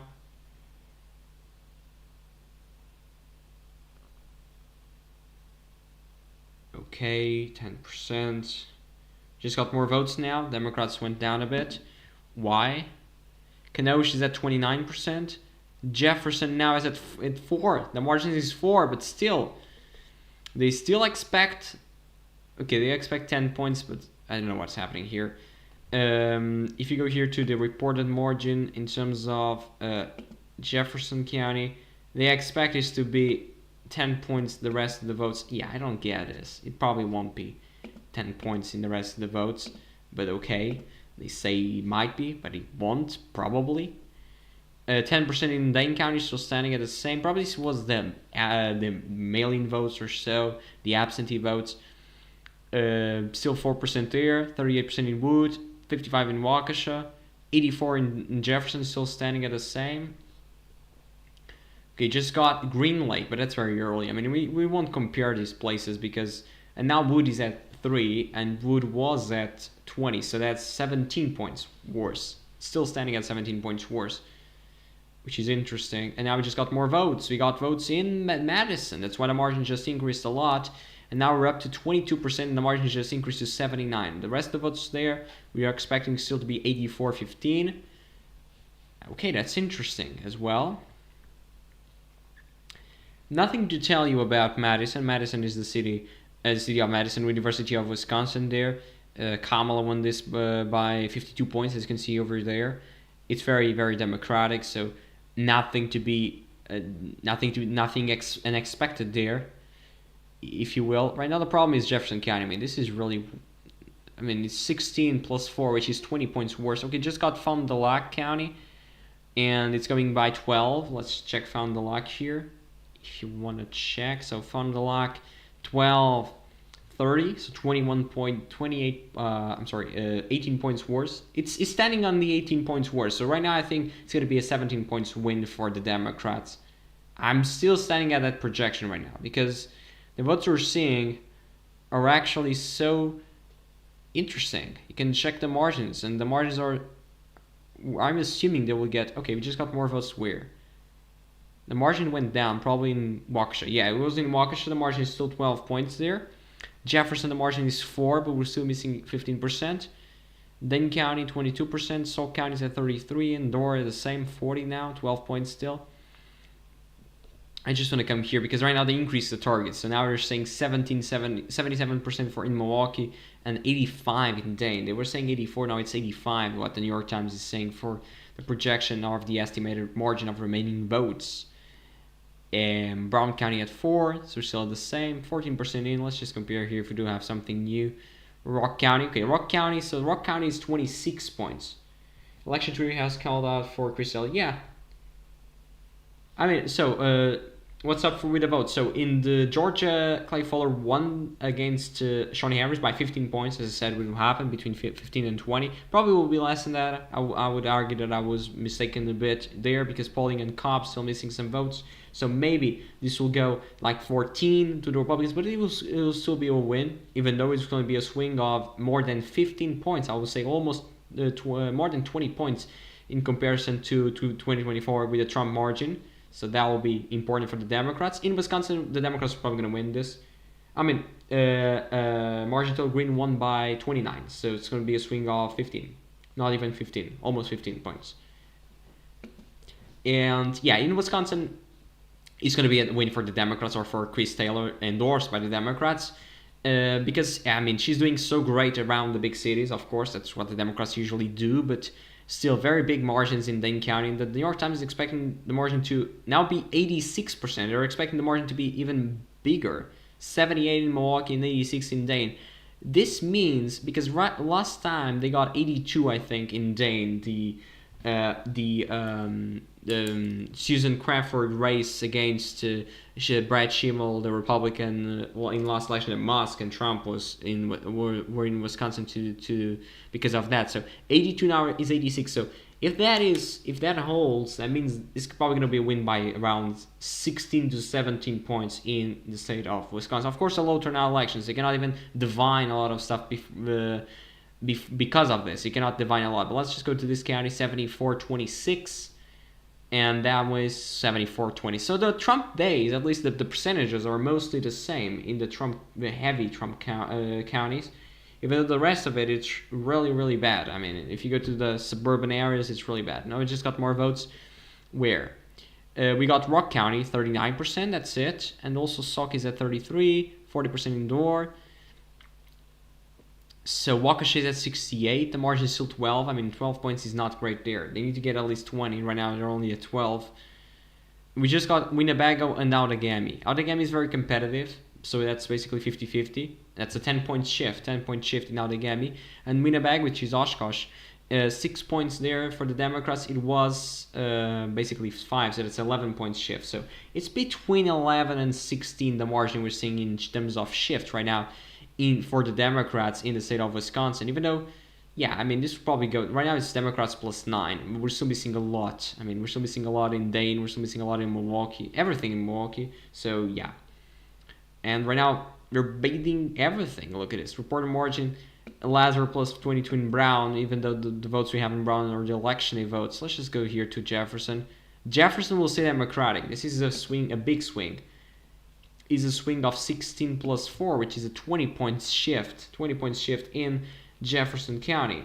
Very, very big shift there. 20 points. You can say everything that you want, but this is a big shift. And this is the problem. I mean, you're seeing the big shifts when we have everything. When we have the counties reported, probably this will be interesting in the sense to compare with previous elections. Right now, I can see here their estimate. I was not even looking to this, but their estimate is Taylor plus 16. So I got their estimate right, even though I was not looking at their estimate at all. And their estimate was 14 or 13. Right now, the estimate is 16. So they're actually going up a bit. The reported is 9.1, as you can see. And we already have 18% of the votes reported. I think we just got No, we didn't got Milwaukee, but we got more. No, we didn't got more there. Jefferson is still at the same. We got more votes in Waukesha. The margin is now 10. I mean, this is not great. We got now Doge County. Look at this, Doge County. Let's compare. So that's 18 points in Doge County. It's almost all the way in. Doge County, 18 points. That's 33. So that's another 17 points shift. Another 17 point shift. It's just huge. Now we're up to 45% of the vote in Dane County. The margin is 81-19. 81-19. That's the rest of it, 87-13. This is just huge. I mean, you look at this margin. This is a competitive state. Of course, Madison is blowout margins, but Kamala got 75. The Democrats are getting 87. I'm sorry, they're getting 81, but probably will get more than that, like 85 or so.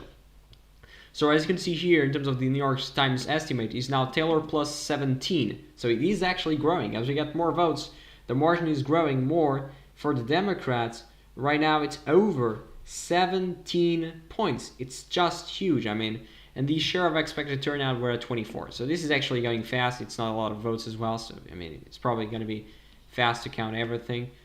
And now we just got more votes here. No, we didn't. I'm sorry.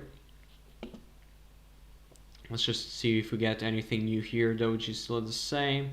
We just got Milwaukee. Look at this. 75-25 in Milwaukee. That is huge, and the percentage here probably it's the same thing, huge as well. Let's just go.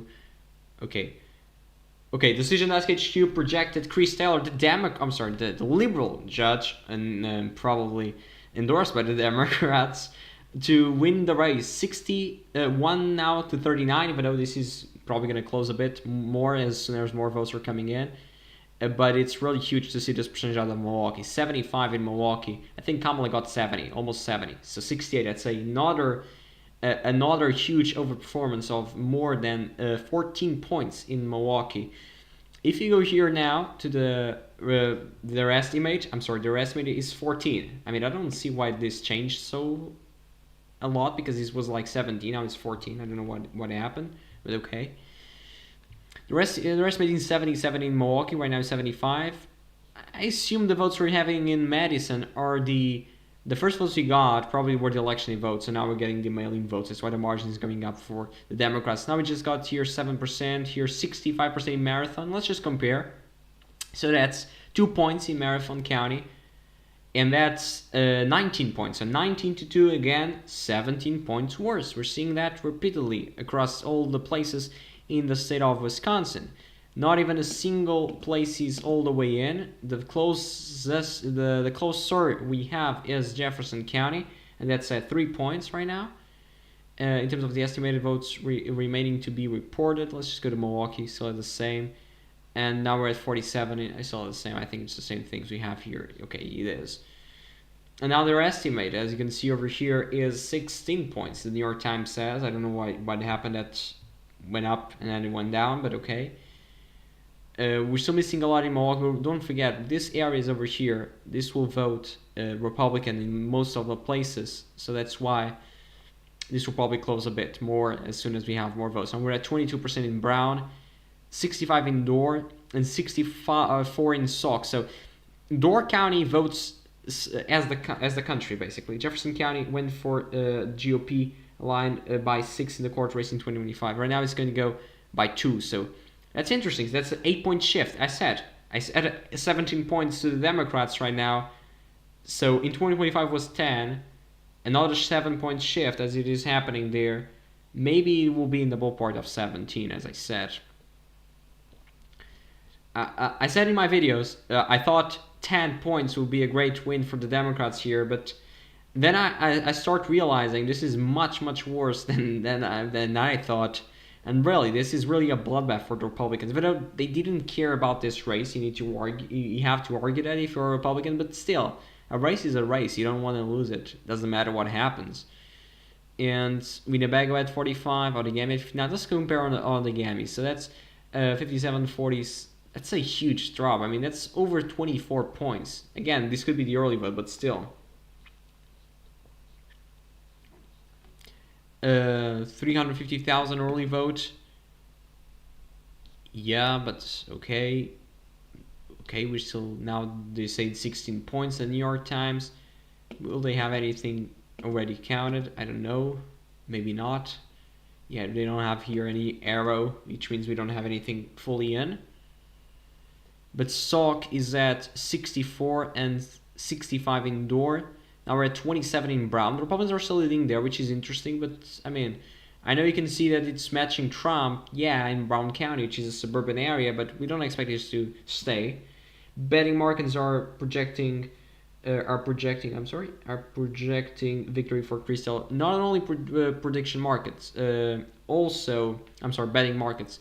Also, Decision Desk HQ already projected it. So yeah, I mean, it's over. Doesn't matter what will happen because this is already over. I don't know what I'm doing. Okay, I'm sorry. Here I think we got more votes in Milwaukee. No.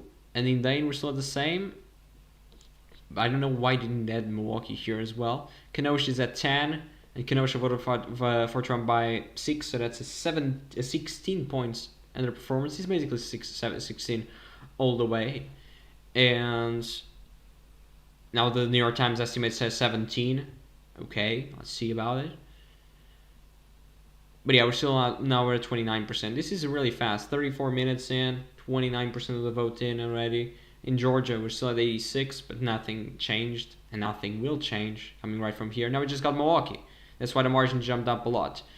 We just got Milwaukee, the 44% I said we will get. It's over. You can see here, 75-25. Kamala won by 40 points, and now she's winning by 50, which means a 10 points overperformance in the city of Milwaukee. And now they say they still stay a 17 points estimate, but now it's 20 points reported because we're getting the big turnout from Milwaukee and also from Madison. Madison is at 45, so Milwaukee's at 44. This is really huge when you consider everything. They still expect, so now Braun is at 27, Kenosha is at 59, Waukesha is now still at 10 points, so I mean, not really great margins. When you see all the way in, it's really disgraceful. If you're a Republican, I mean, this is bad. It's really bad. Forrest, I mean, this is 33 votes, doesn't matter. Okay, just close the bit. Why? Probably because of Dodge County or Fond du Lac. Fond du Lac is at 6. Fond du Lac is at 6, and it was at 32. So if this continues, I mean, it is really bad. This is really bad. This is of course, this is not a. You cannot say that this is what's going to happen in the midterms because the midterms are different. You have more turnout. This is a very low turnout election. We expect at least like 50% more turnout in the midterms.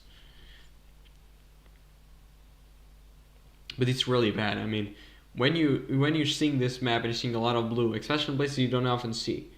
Of course, if you go to Obama years, this was all blue. Right now, it is, as you can see here, all red. Most of the counties are red, apart from La Crosse and Eau Claire. We don't have anything from Eau Claire yet, I think. Yes, we don't have anything from Eau Claire.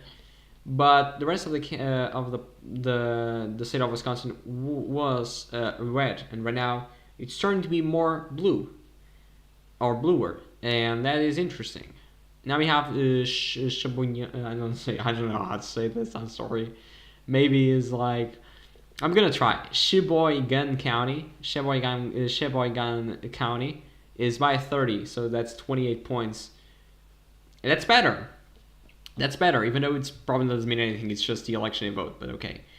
Ashland County now, 62 for the Democrats in Ashland. Okay, and that's better. Also, Chris Stoller just got projected. That's over. It's over for the Republicans or for the conservative judge in Wisconsin. So the Supreme Court in Wisconsin will be now a 5-2 advantage to the liberals. And this will be interesting because don't forget something. This is very important to redistricting, to abortion, to many of the main issues of the American people. And not only that, it's going to be important when it comes to the very important race for 2026 in terms of the maps, and also in terms of the big importance that can only be changed after 2030, because now the Democrats will have this majority for at least 4 more years. So right now, Milwaukee's still at 44. Now we're at 65 in Dane, 82-18. They still expect 84, so they're expecting a smaller margin than was previously expected in Dane. Since here 17 points is their estimate, 23 is what is reported. We already have 40% of the vote in, very, very fast to count results in Wisconsin tonight.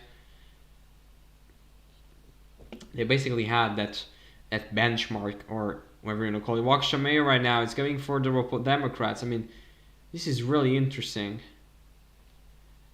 This is really interesting right now. Democrats winning as well. Waukesha mayor. Court of Appeals voters uncontested, so nothing to expect there. But very interesting results so far. Here, okay, we just got more votes. And Paulding County in Georgia, it flipped, as it was expected. I said this would happen, it just happened. So the votes who were left are from Cobb County. This will probably stay a 14 points race for the Republicans, or for Clay Fuller. Cobb County still has 34% of the vote left. She's around 10,000 votes, basically. Okay. And now the margin just closed more. 78% in Waukesha, 78% in Doge, Fond du Lac. Right now, we just got that one as well in Ashland. It's the same thing.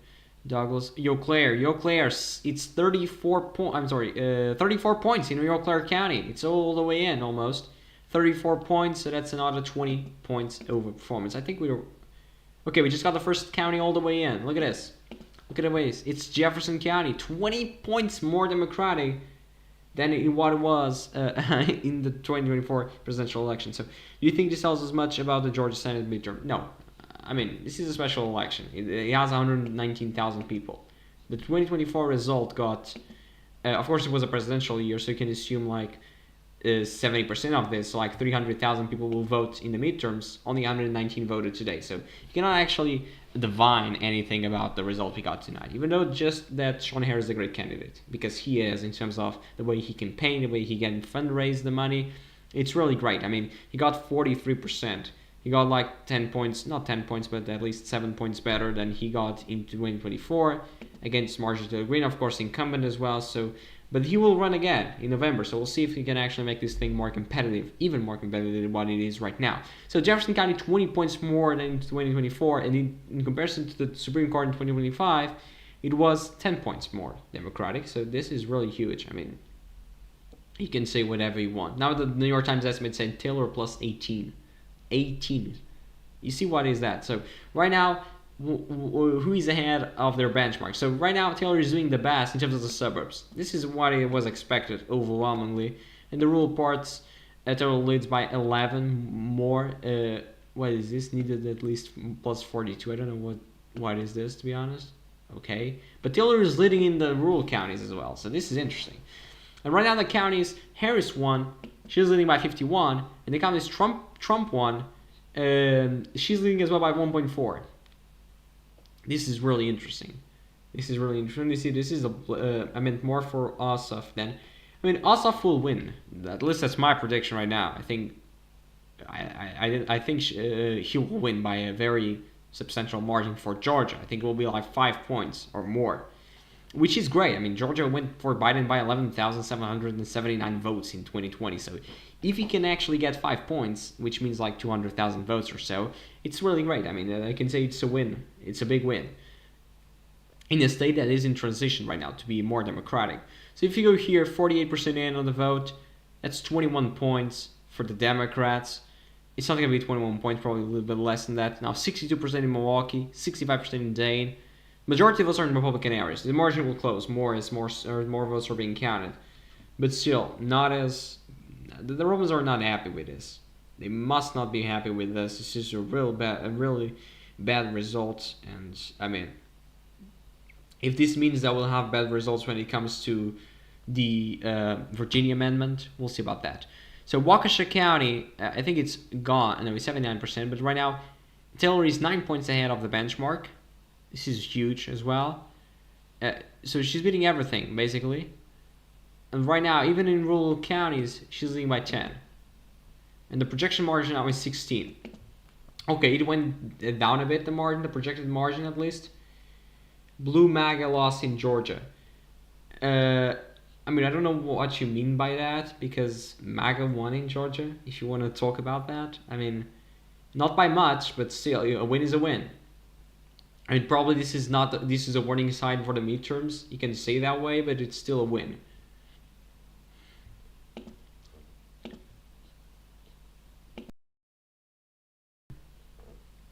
Okay, so right now, 49% in.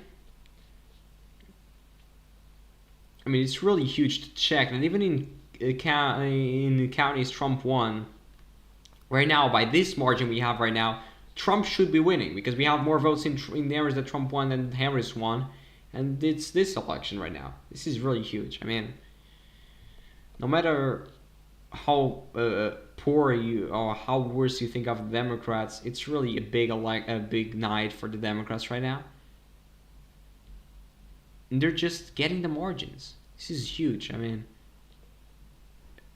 can they flip, for example? I'm not so sure. Can they? Jefferson County went for the Democrats, which is like a place that nobody thought that would be possible. Eau Claire is gone. 24 points. This is a matter of how big is too big. 24 points for in Eau Claire. In comparison to the 2025 Supreme Court election is 8.7. So it's even better than the already very great election in 2025.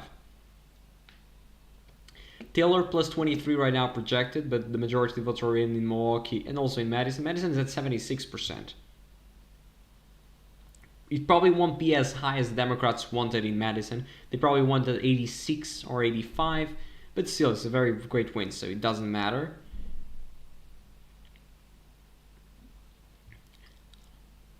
Now we have 4 people watching. Let's go just right now. I'm just checking if you do have something here. Look, if this counties, those are big Trump counties, like by big margins, like 18, 20 points.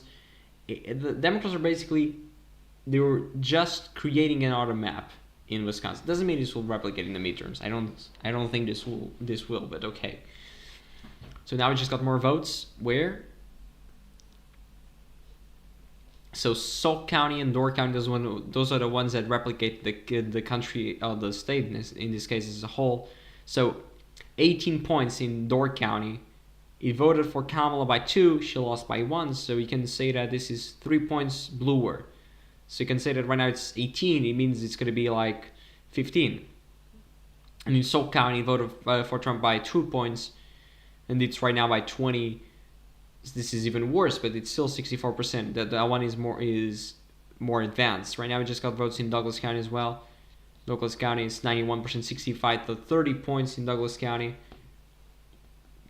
I mean 30 points and 5, so that's a 25 points over performance. You just go here and check.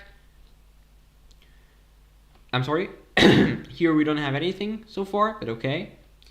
What will take for Brown County to flip blue? Brown County will flip blue. Doesn't matter what happened tonight. Brown County will flip blue. This is just the election vote. This is the people that voted today. More Republican friendly. This will go blue by at least 10. If this is not blue by 10 or more, I'm not here tomorrow. I'm not gonna say that. I'm not gonna create a video tomorrow. But okay, this should be blue at least by around 10. And this is really big. I mean, Brown County is a county Obama narrowly lost in 2012, won in 2008. Right now the margin is still going up, and we're still missing around 698,000 votes.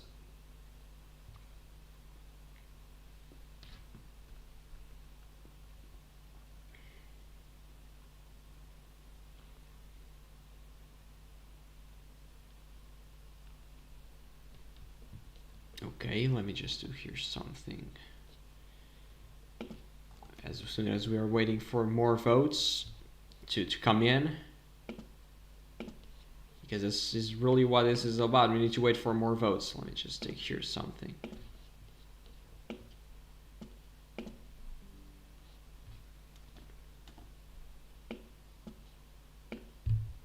And yeah, this is a very big win for the Democrats when you consider everything.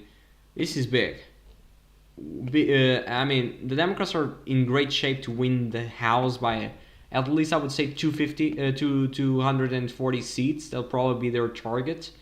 And can they get more than that? That'll be probably the question. And in the Senate, because the Senate right now is very hard for the Democrats. The Democrats should be not afraid in terms of the Senate, but really, it's not easy. It's the map is not easy for the Democrats to win the Senate. That's why I'm just saying it's not going to be a very easy task, even though it could be possible. I'm not sure what you're saying right now. So okay, nothing new.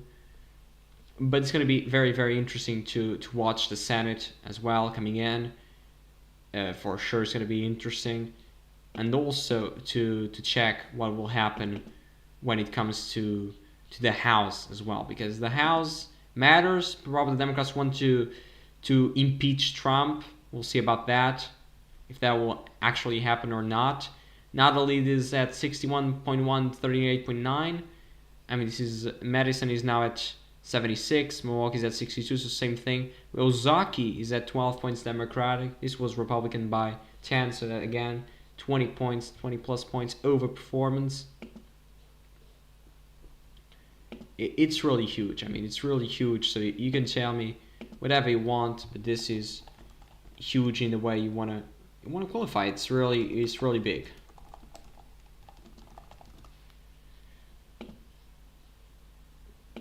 And yeah, I mean, right now I think we have over 50% in. We have 52% in.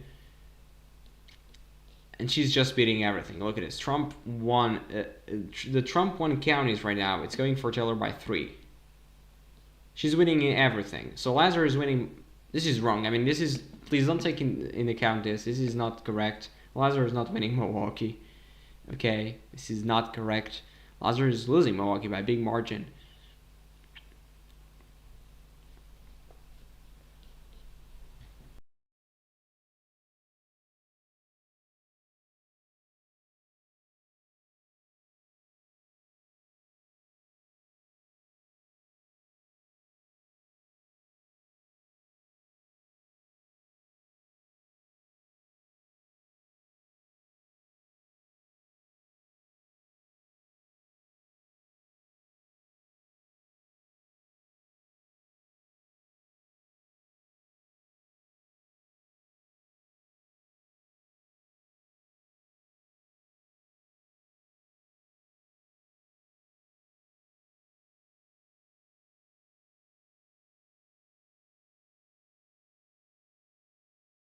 So yeah, right now we really have to wait for more votes, but this will probably end like this.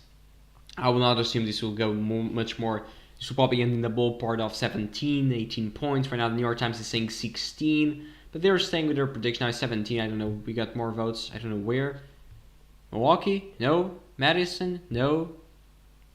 Green Bay is still staying Republican, even though we will not stay, but more votes are coming in. Let's just check here the New York Times. I'm sorry, the Decision Desk HQ is now at 29%. I think it's the same thing here. It's the same. So you can see here we're at 55%. We're slightly ahead.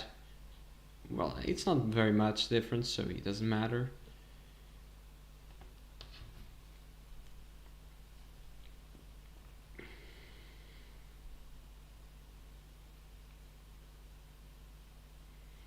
Don't forget as well to subscribe to the channel. If you're new, that will help the channel grow even faster. And we have a video on Friday about the Virginia referendum again. Turnout update, more votes. The Democrats are doing as good as it takes to win. Probably not as good as they wanted, at least in Virginia, because many Democrats don't agree with the referendum, even though it's probably going to be better for them in terms of the turnout. I'm sorry, in terms of getting more seats for the midterms. Still, they don't really want that. Many Democrats are just moderates and they don't view that as correct. And we just got more votes. And the Republicans went up a bit, 0.2. I don't know why. It was because of Waukesha. Now Waukesha at 10. Washington is at 24. Yeah, 24. 24 in Washington. Washington was 36. So that's 12 points underperformance. It's not as worse. It's still terrible, but it's not as worse as the others we're seeing here. So yeah, I mean, this is all blue.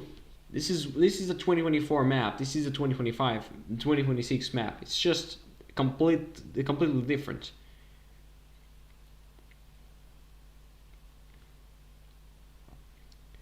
Now we have non-politics. Do you support any of Benfica, Sporting, Porto, or Braga? Yeah, I mean, I'm not really interested in sports, to be honest, but I do support one. I support Sporting. Sporting lost today against Arsenal in the Champions League, but okay, it doesn't really matter. I mean, I don't really take a lot of attention into that. I just saw it in the news, so yeah. I mean, of course, I feel a little bit sad, but it doesn't matter. But yeah, I mean, Yeah, I don't really like soccer. You call it soccer, but okay, we call it football, but it's the same thing. But your football is different from our soccer. And yeah, right now what is fascinating here is that I mean they didn't correct this thing in Milwaukee because this is not correct. Lazar is not winning this by 9 points. There's no way. She's losing this by 50 or more and not winning by 9. And yeah, 17 points, 54% is in. Now it's taking a bit of time. Okay, then we just got more votes. Where? Probably around this not big, not small counties as well. Green Bay is still standing at Republican. It's not. We won't say Republican. I just want to say to you, it's not one say Republican. We're still waiting for more votes to be counted. For being counted there. Marathon County is now just flipped 2 points Democratic. Marathon County went. It's a swing of 20. Now we have 5 people watching. Thank you. Don't forget to subscribe to the channel. If you're new as well, to support even to grow even faster. I mean, it will be amazing. I just want to check here the shifts. We still have only two counties. Madison is at 75. Milwaukee's at 63, so still standing at the same. I mean, this is huge. I mean, when you consider most of the votes are here in these areas. Okay, we just got more votes. And Republicans increased again. We just got more votes in Waukesha. Look at the margin in Waukesha. I mean, this is not possible. What the Republicans doing? They're screwed. I mean, I don't want to be offensive to anyone, but you're only getting 8 points in Waukesha. That's the best you can get. It's Waukesha County. This is a county Mitt Romney won by more than 30 points. You only get 8 points in Waukesha County, one of the richest suburban areas in the whole country, basically. Certainly in the state of Wisconsin, but in the whole country. And you're only getting 8 points. Trump got 19.7. You're only getting 8 points. That's really the best you can get in Waukesha County. You're not in a great position. And I mean, the Trump administration, I'm not saying anything bad about them because I'm not going to give my opinion about that, but this is not a great result. You're going to see the Republican incumbent seeing this result, specifically the one that has we have a House district here. You're seeing a lot of blue here. You're not seeing a lot of red. How is that Republican going to hold? Probably won't hold. That's probably what will happen because it's a very close district. I want to show it to you here. This is Wisconsin. If the Democrats have a great night, because we're going to assume that, they're going to win this. This is the third. It's very easy to win. It's real clear. They're probably going to win this if they have a great night. This one, no, but this one here as well. They're probably going to win this if they have a great night. So that's 2 in Wisconsin. Can they get the third? The third is either this or that one. That one probably they will win if they have a very great night because it's suburban areas of Green Bay, of Napleton, and the bit just northern part of Oshkosh. So if you go there, they can win 3. If they can get 3, they can get 5 seats against. They can get 3 extra seats here in Wisconsin. We'll see about that. But still, this is not a great. It's not a great state of play. It's not a great state of play at all for the Republicans. And if you are a Republican, probably you're feeling like a bit worried about the midterms. You should be feeling because this is not a great result. I mean, you can say whatever you want. It's not a great result. Fond du Lac now. Fond du Lac just got Fond du Lac County 22 points more Democratic in the 2024 presidential election. If you compare to 2025, it was 14 more Democratic. This is terrible. It's really terrible. It's a bloodbath. Green Bay is still Republican. He wants a Republican. I'm just going to say that. He wants to stay Republican, but it's still Republican because they didn't count more votes. Door County is at 18. Sauk County is at 22, but still 65% in. And now Milwaukee's at 63, and Madison's at 75. So we still have ways to go there. Here, we're at 60% in. Let's just compare there. Okay, now we have 80% in Dane. I think we got more votes there than in Decision. No, it's the same thing, so they just have a different projection of turnout. But the rest of it, okay, Brown County is still standing at the same. Okay, but they have 60% of the vote in. They're counting fast. At least that's. Let's give props to the people in Wisconsin because they're really counting fast.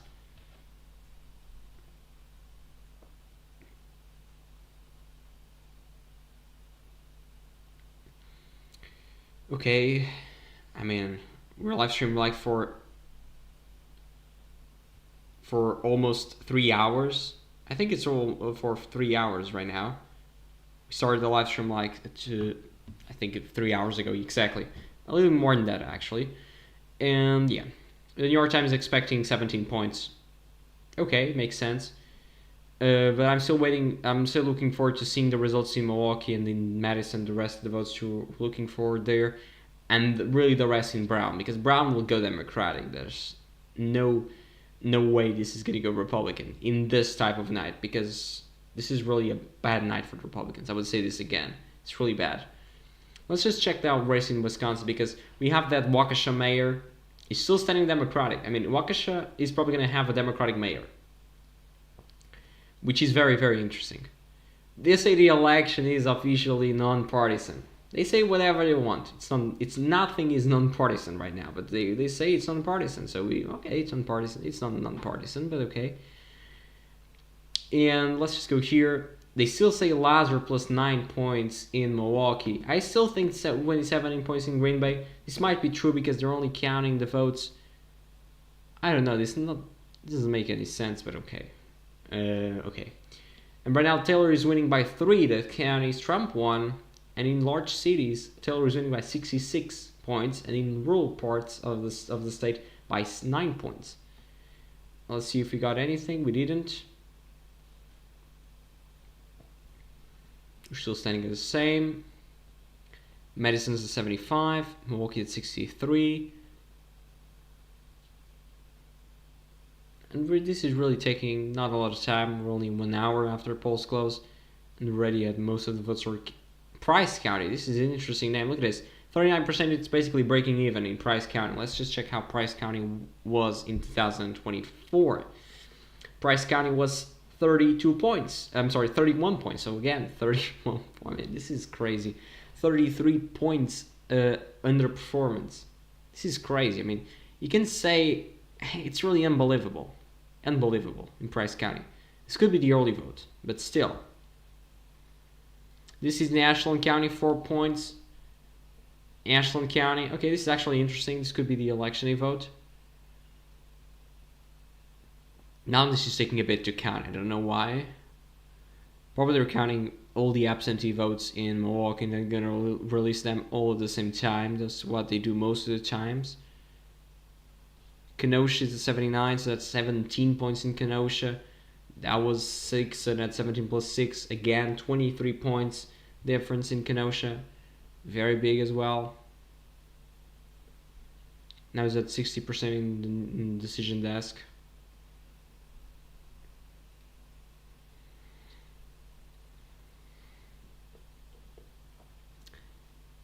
I mean, you still have some votes here for the Republicans, specifically in Wapaca County, Washoe County. Marathon is all the way in. Wood County is all the way in as well. Clark County still have ways to go. So there's some ways to go in these counties, but the margin will decrease, that's for sure. The problem is, I mean, not really great margins overall. I would just close more. It was better for the Democrats. What happened? We got Milwaukee. Now it's up to 70%. It was at 63 last time. Now it's at 70%. And as you can see over here, right now it's 74-26. Still expect more. If you were a Democrat, still expect more than New York Times. Now we're at 57% in of the votes already in. This is big. It's really big.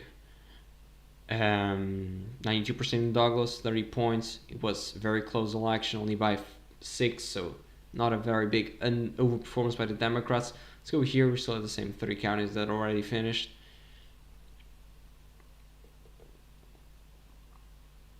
So Dodge County, 20 points, almost 20 points in Dodge County.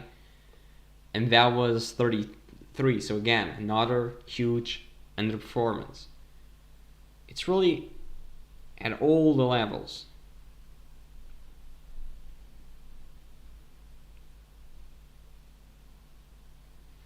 Now the Republicans just went up a bit. What happened?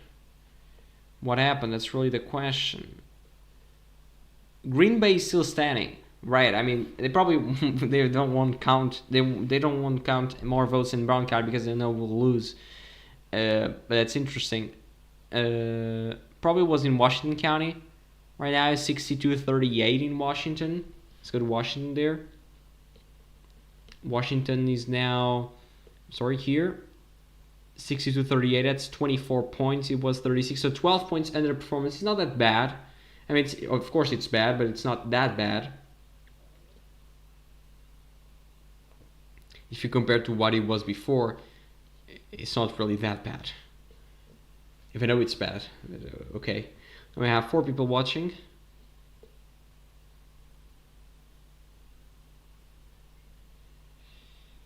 It's 58% in. Now the New York Times says Taylor plus 16.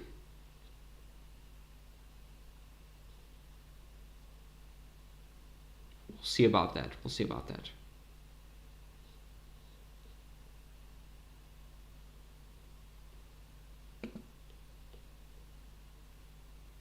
But okay, I mean, we just have to wait. Right now, 59% now. What happened? What happened is we got more votes. Where? Not in Brown. Brown does not want to count more votes. They are just tired of counting votes. Probably, maybe in these small counties. Yeah, they're like 50 now. They're at 44. Okay, we just got more votes again. Maybe in Doge. No, Doge is the same thing. Fun Luck is gone. Washer, maybe here, no. I don't know where they're counting the votes, but they counted more votes. Here in Decision Desk, they are at like what? They're at like 62%. And yeah, I mean, there's nothing we can do. Sorry. 20 points reported. They expect 17, which makes sense. In terms of okay, just got another one. Wood County, 24 points more Democratic. I mean, this is just, and in comparison to 2025, it was 15 points. It was the highest right now. The highest shift right now is 25 points. The lowest is 20 points. That's just out of my mind to think about that.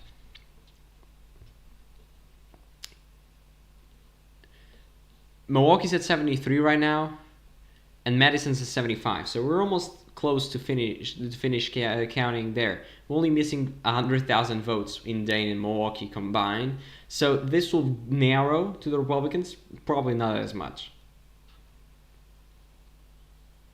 So yeah, it will narrow like 3 or 4 points to the Republicans. Probably not more than that, because yeah, the math doesn't add up.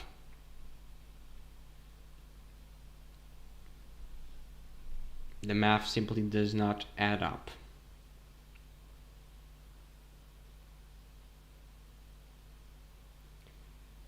So now we just got more votes.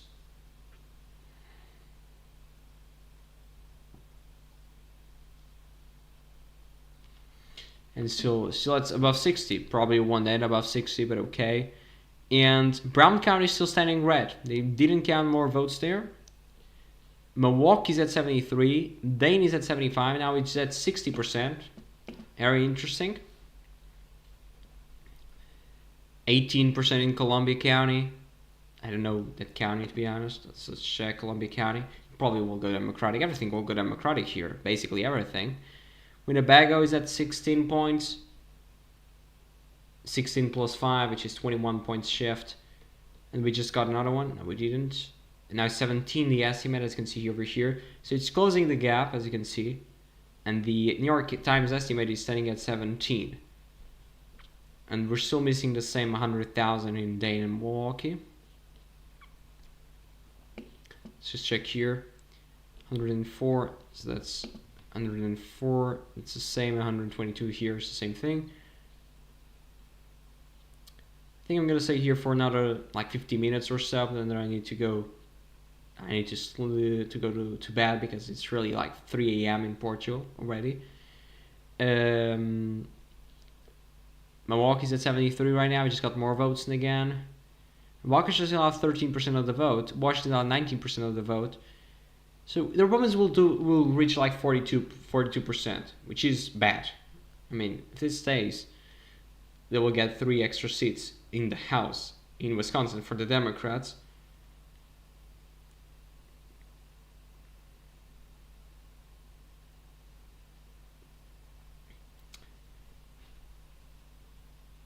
Yeah, 61% now the vote.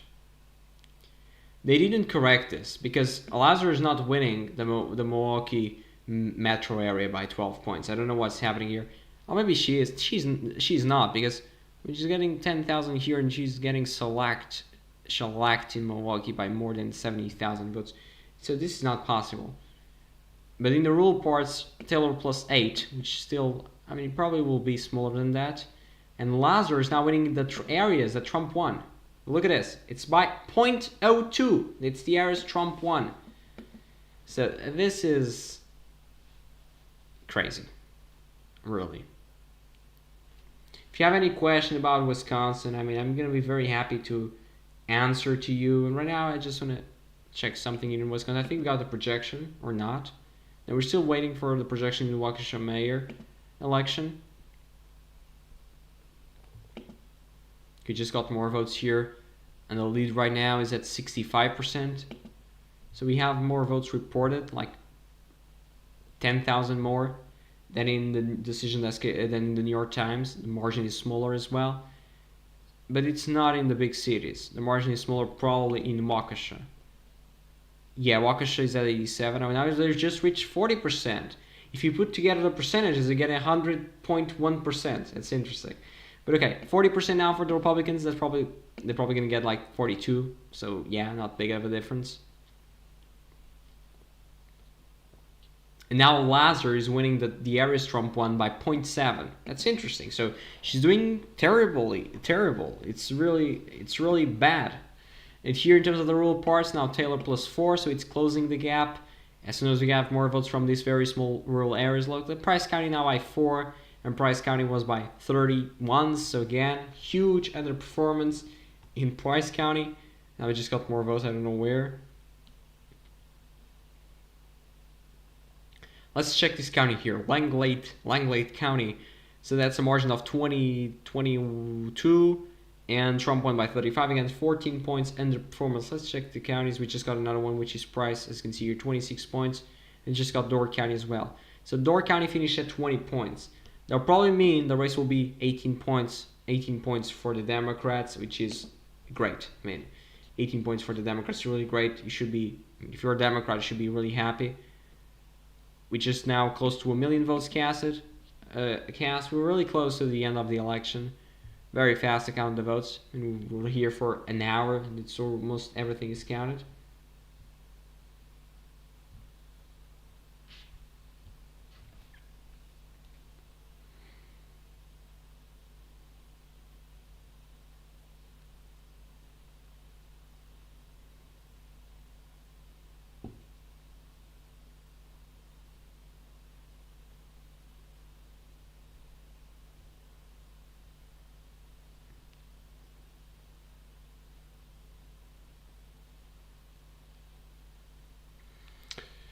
So 63% in.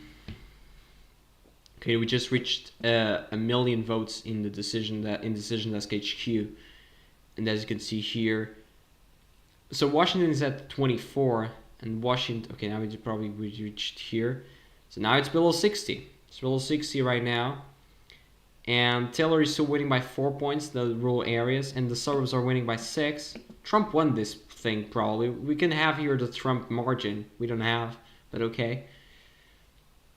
I mean, Lazar is not winning by 12 Milwaukee. Why is this like that? And Green Bay line right now, okay, Brown County flipped. As I said, like 30 minutes or an hour ago, Brown County just flipped, and it's Democratic now. Okay, just got more votes. Democrats are now at 61%. What happened? Okay, Dane County is all the way in, basically. It's at 94%, so Dane County is all the way in, and Milwaukee's at 79%. So we just missed now around 50,000 votes from Milwaukee and Dane. So we just got counted 50,000. They were estimated now a 17 points gap, even though I just came to 22 points reported because we just got Milwaukee, we just got Dane County, the rest of it. So yeah, though Madison is gone, the rest of the votes will be partially like breaking even between the Republicans and the Democrats. That's why the margin will close percentage-wise, not in terms of turnout. Turnout will probably be even. Okay, now we just got here Sawyer County. Price County, Ashland. I'm just trying to find a county that's all the way in. We don't have, I'm sorry, all the way in the Republican side. I mean, there's a lot of ways to go in these counties, for example. This is, the Republicans can still pick up 1,000 votes, but not more than that. So we're already 1,051,000, 66% of the votes. We're still missing 484,000 votes. Not a lot still to go. And we're still missing the election day voting cutoff. That's surprising. We're still missing that. Just got more votes now. Bakash is at 87. Washington is at 81. Doge is at plus 95. Let's just check the margin again because now many counties are flipping. Look at this. Doge County, 19 points more Democratic than the 2024 election. And if you compare it to 2025, that was already a big margin. You can see the margins. It's just crazy. The shifts right now, the bigger shift is 26 points in Price County, and the lowest is 19 points in Door County right now. Door County that replicates the state as a whole. Right now, we're saying Taylor plus 17 is our estimate. I would assume so because of the votes we have right now in Door. And the suburbs are still going by 6. This is not so good. It could be better than 6 points for Taylor, but she's just smashing in large cities, and also in rural parts she's winning, which is crazy.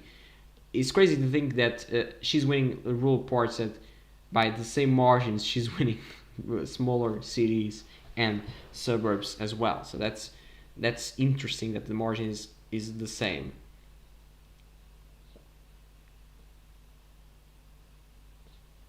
And yeah, 68% of the vote now.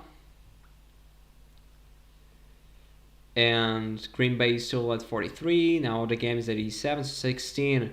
26 points difference here. 26 points difference in just a single county. It's just huge. Probably not the best, not the highest swing. We already have a swing of 26. Winnebago is at a swing of 25. Fond du Lac is at a swing of 23, so still in the 20s. Look at this. This is really crazy.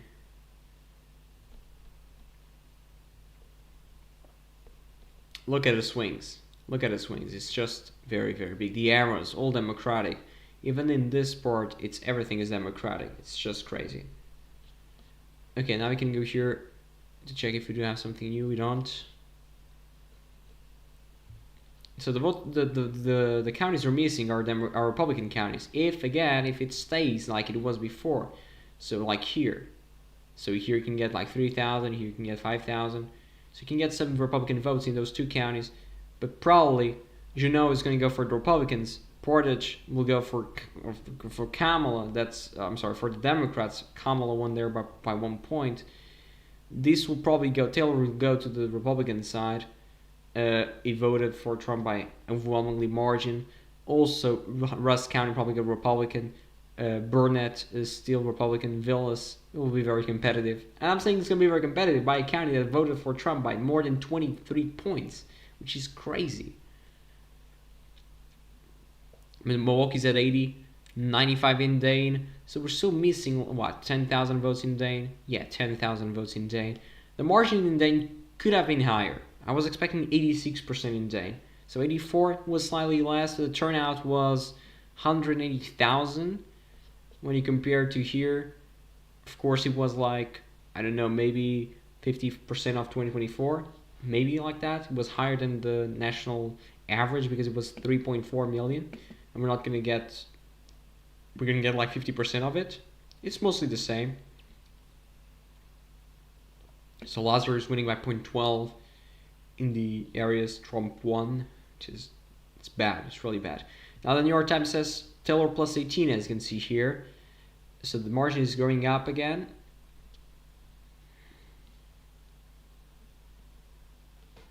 Now they already have 1.1 million almost reported. Okay.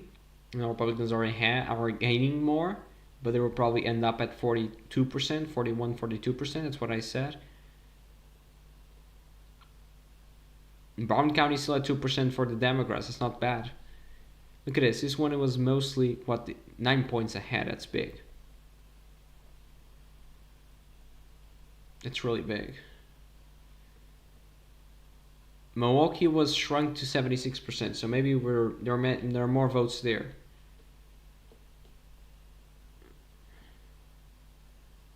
Yeah, probably there are more votes there.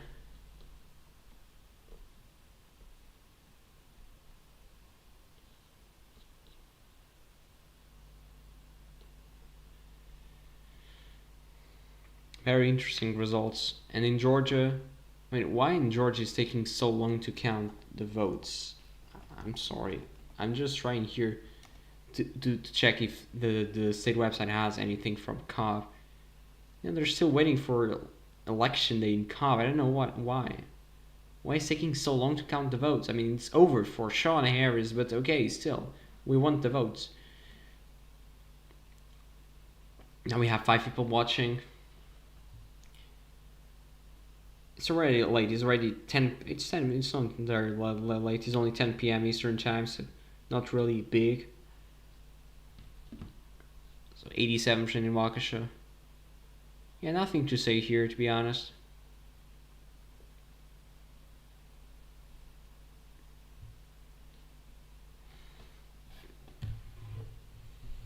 But yeah, that's it. I mean, Daynet 95.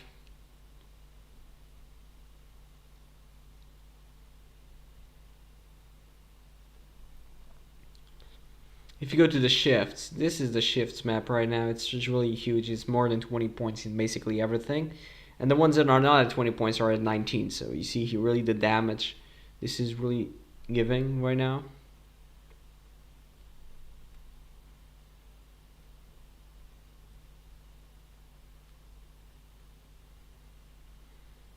So the NBC News decision desk collected results in over 400 precincts in Wisconsin, based on that shows an insurmountable lead for Chris Taylor. I mean, it was normal, nothing. But you see here the blue. Look at the blue. You see the blue in places that you basically for the last 12 years you were not able to see blue, and right now you're seeing blue. Specifically in places like Grant County, Crawford County, Richland County. I mean, it's really crazy. Now it's almost 1.1 million. We just got more to write-ins.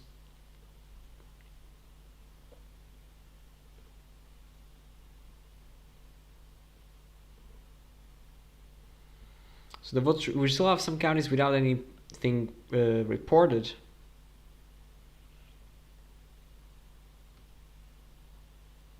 Just got more votes. Oneida County going for the Democrats.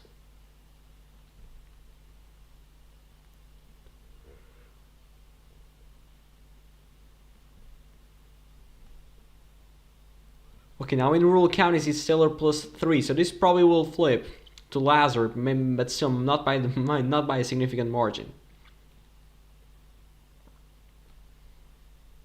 We should have some Republican votes to come in, like in Clark County, in Taylor, in Rusk, in Barron. So there's still Barron is very evenly split, but like Polk County.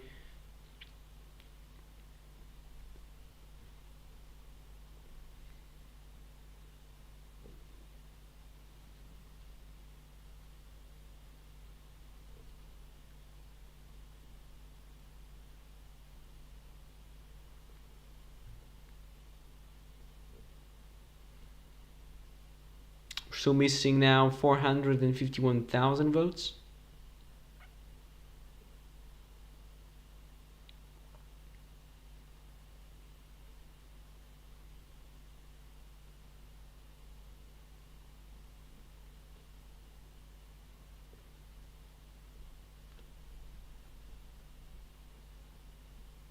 Kenosha, look at this, Kenosha.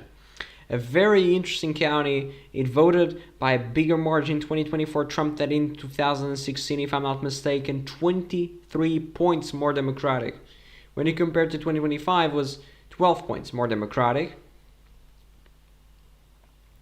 Vernon, 28 points. It's the highest right now. 28 points more Democratic. It voted for Trump by 8 points, and it voted now Democratic by 20 points. Now we have 6 people watching. Thank you guys for being there. Don't forget to subscribe to the channel if you're new.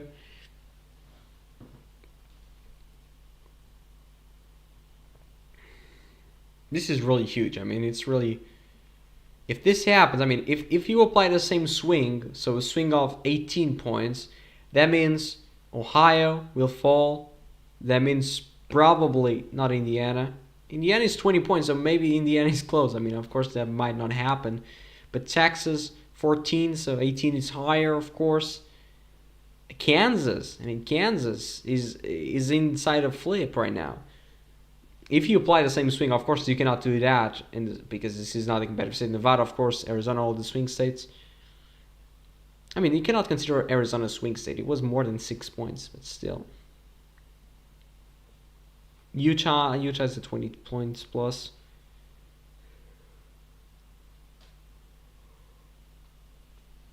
The margin the Democrats are getting is basically not South Carolina, and you consider South Carolina a solid red state. And right now, Wisconsin is being by that margin or more.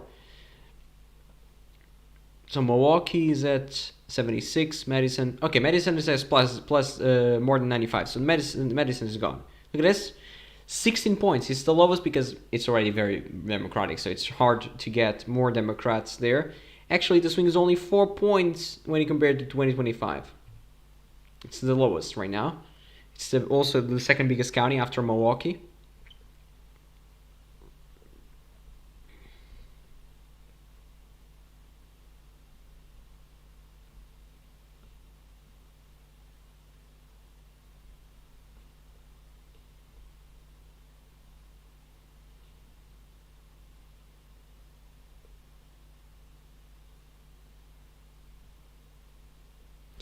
So I don't know. Maybe I'm gonna end the live stream here, or maybe I will wait like 5-10 minutes because there's not much to see here. This will take a bit to count everything that we're still waiting. I don't know. Still waiting for 30% of the vote. That probably will take a lot of time. I don't know. And there's nothing we can divine here because it's already for the Democrats by a very big margin. Probably will reach even 20 points. If that is true, it's gonna be game over. And we need to analyze, and the Republicans really need to analyze this thing in a proper way because this is not great. This is really bad. Okay, we just got more votes now. Republicans increased a bit. Why? Probably because of the rural parts of the state. Now they're coming in stronger. This is bad. It's really bad. I mean, I'm not supporting any of the candidates. I don't. Of course, I know what are their policies because I did a small research before doing this live stream and also the video I did about this election. But this is not. And we also have a video in the channel about the Virginia referendum. We'll have another one on Friday with another update of the turnout because right now, of course, in the first week we saw Republicans are doing great. We'll see if that will continue or not because the Democrats usually surprise us in the last week of the early vote. We'll see if that will continue or not. As you can see here, Brown County is going by 6 points to the Democrats. As I said 10, at least 10 points. It probably will go by more than 10 points. But we'll see about that. Let's just see. They're projecting 18 points in the rest of the remaining votes we have in Brown. But we still have ways to go, of course. 71% now reported. You see here the shift. This is the shift. This is not like it's a big shift. It's nothing like you're ready to talk about this. Look at this. This is a big shift. It's like 20 plus points in everything. Apart from the big cities because they're already very democratic. Now we're still missing 400,000. I don't know what's happening in Georgia because they're still missing the election day votes from Cobb. Now we just got more votes.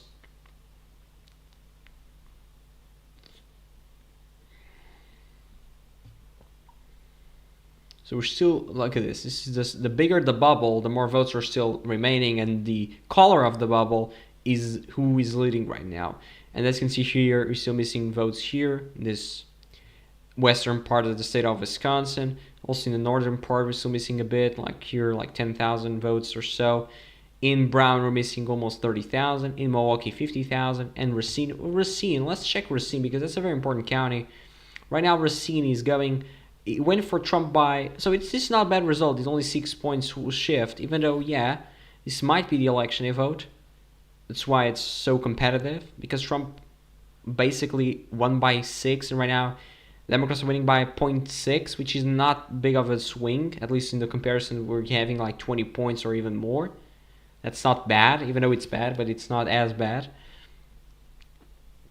And they still are saying that Milwaukee's Lazar plus 10. It's not, but I don't know why they're saying that.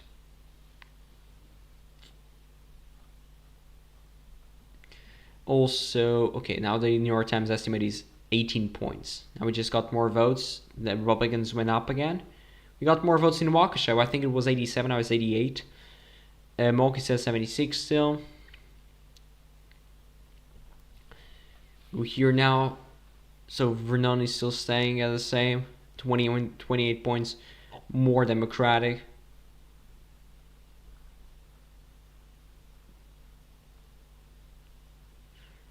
This is really, really a bloodbath.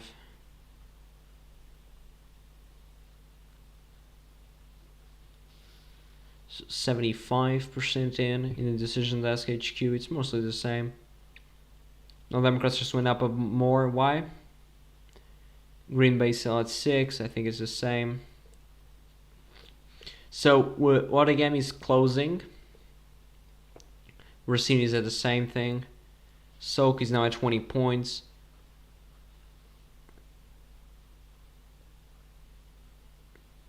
Columbia is at 14. So 14 in Columbia. Let's check Columbia. So 14 plus, that's a swing of almost 20 points.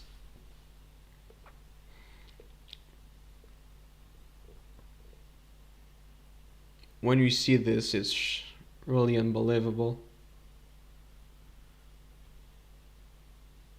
Then we have 4 people watching still, but it's already 10:30 in the East Coast. Now they just went up a bit. Probably more votes coming in out of these small rural counties. Yeah, there's still have some votes left. I mean, it's not big. Like 40% in. We're missing like, for the Republicans, like 800 votes or so. 1,000 votes, not more than that. Now, Taylor is ahead in the counties Trump won. This is crazy. And he's ahead by 55 points in the counties Harris won.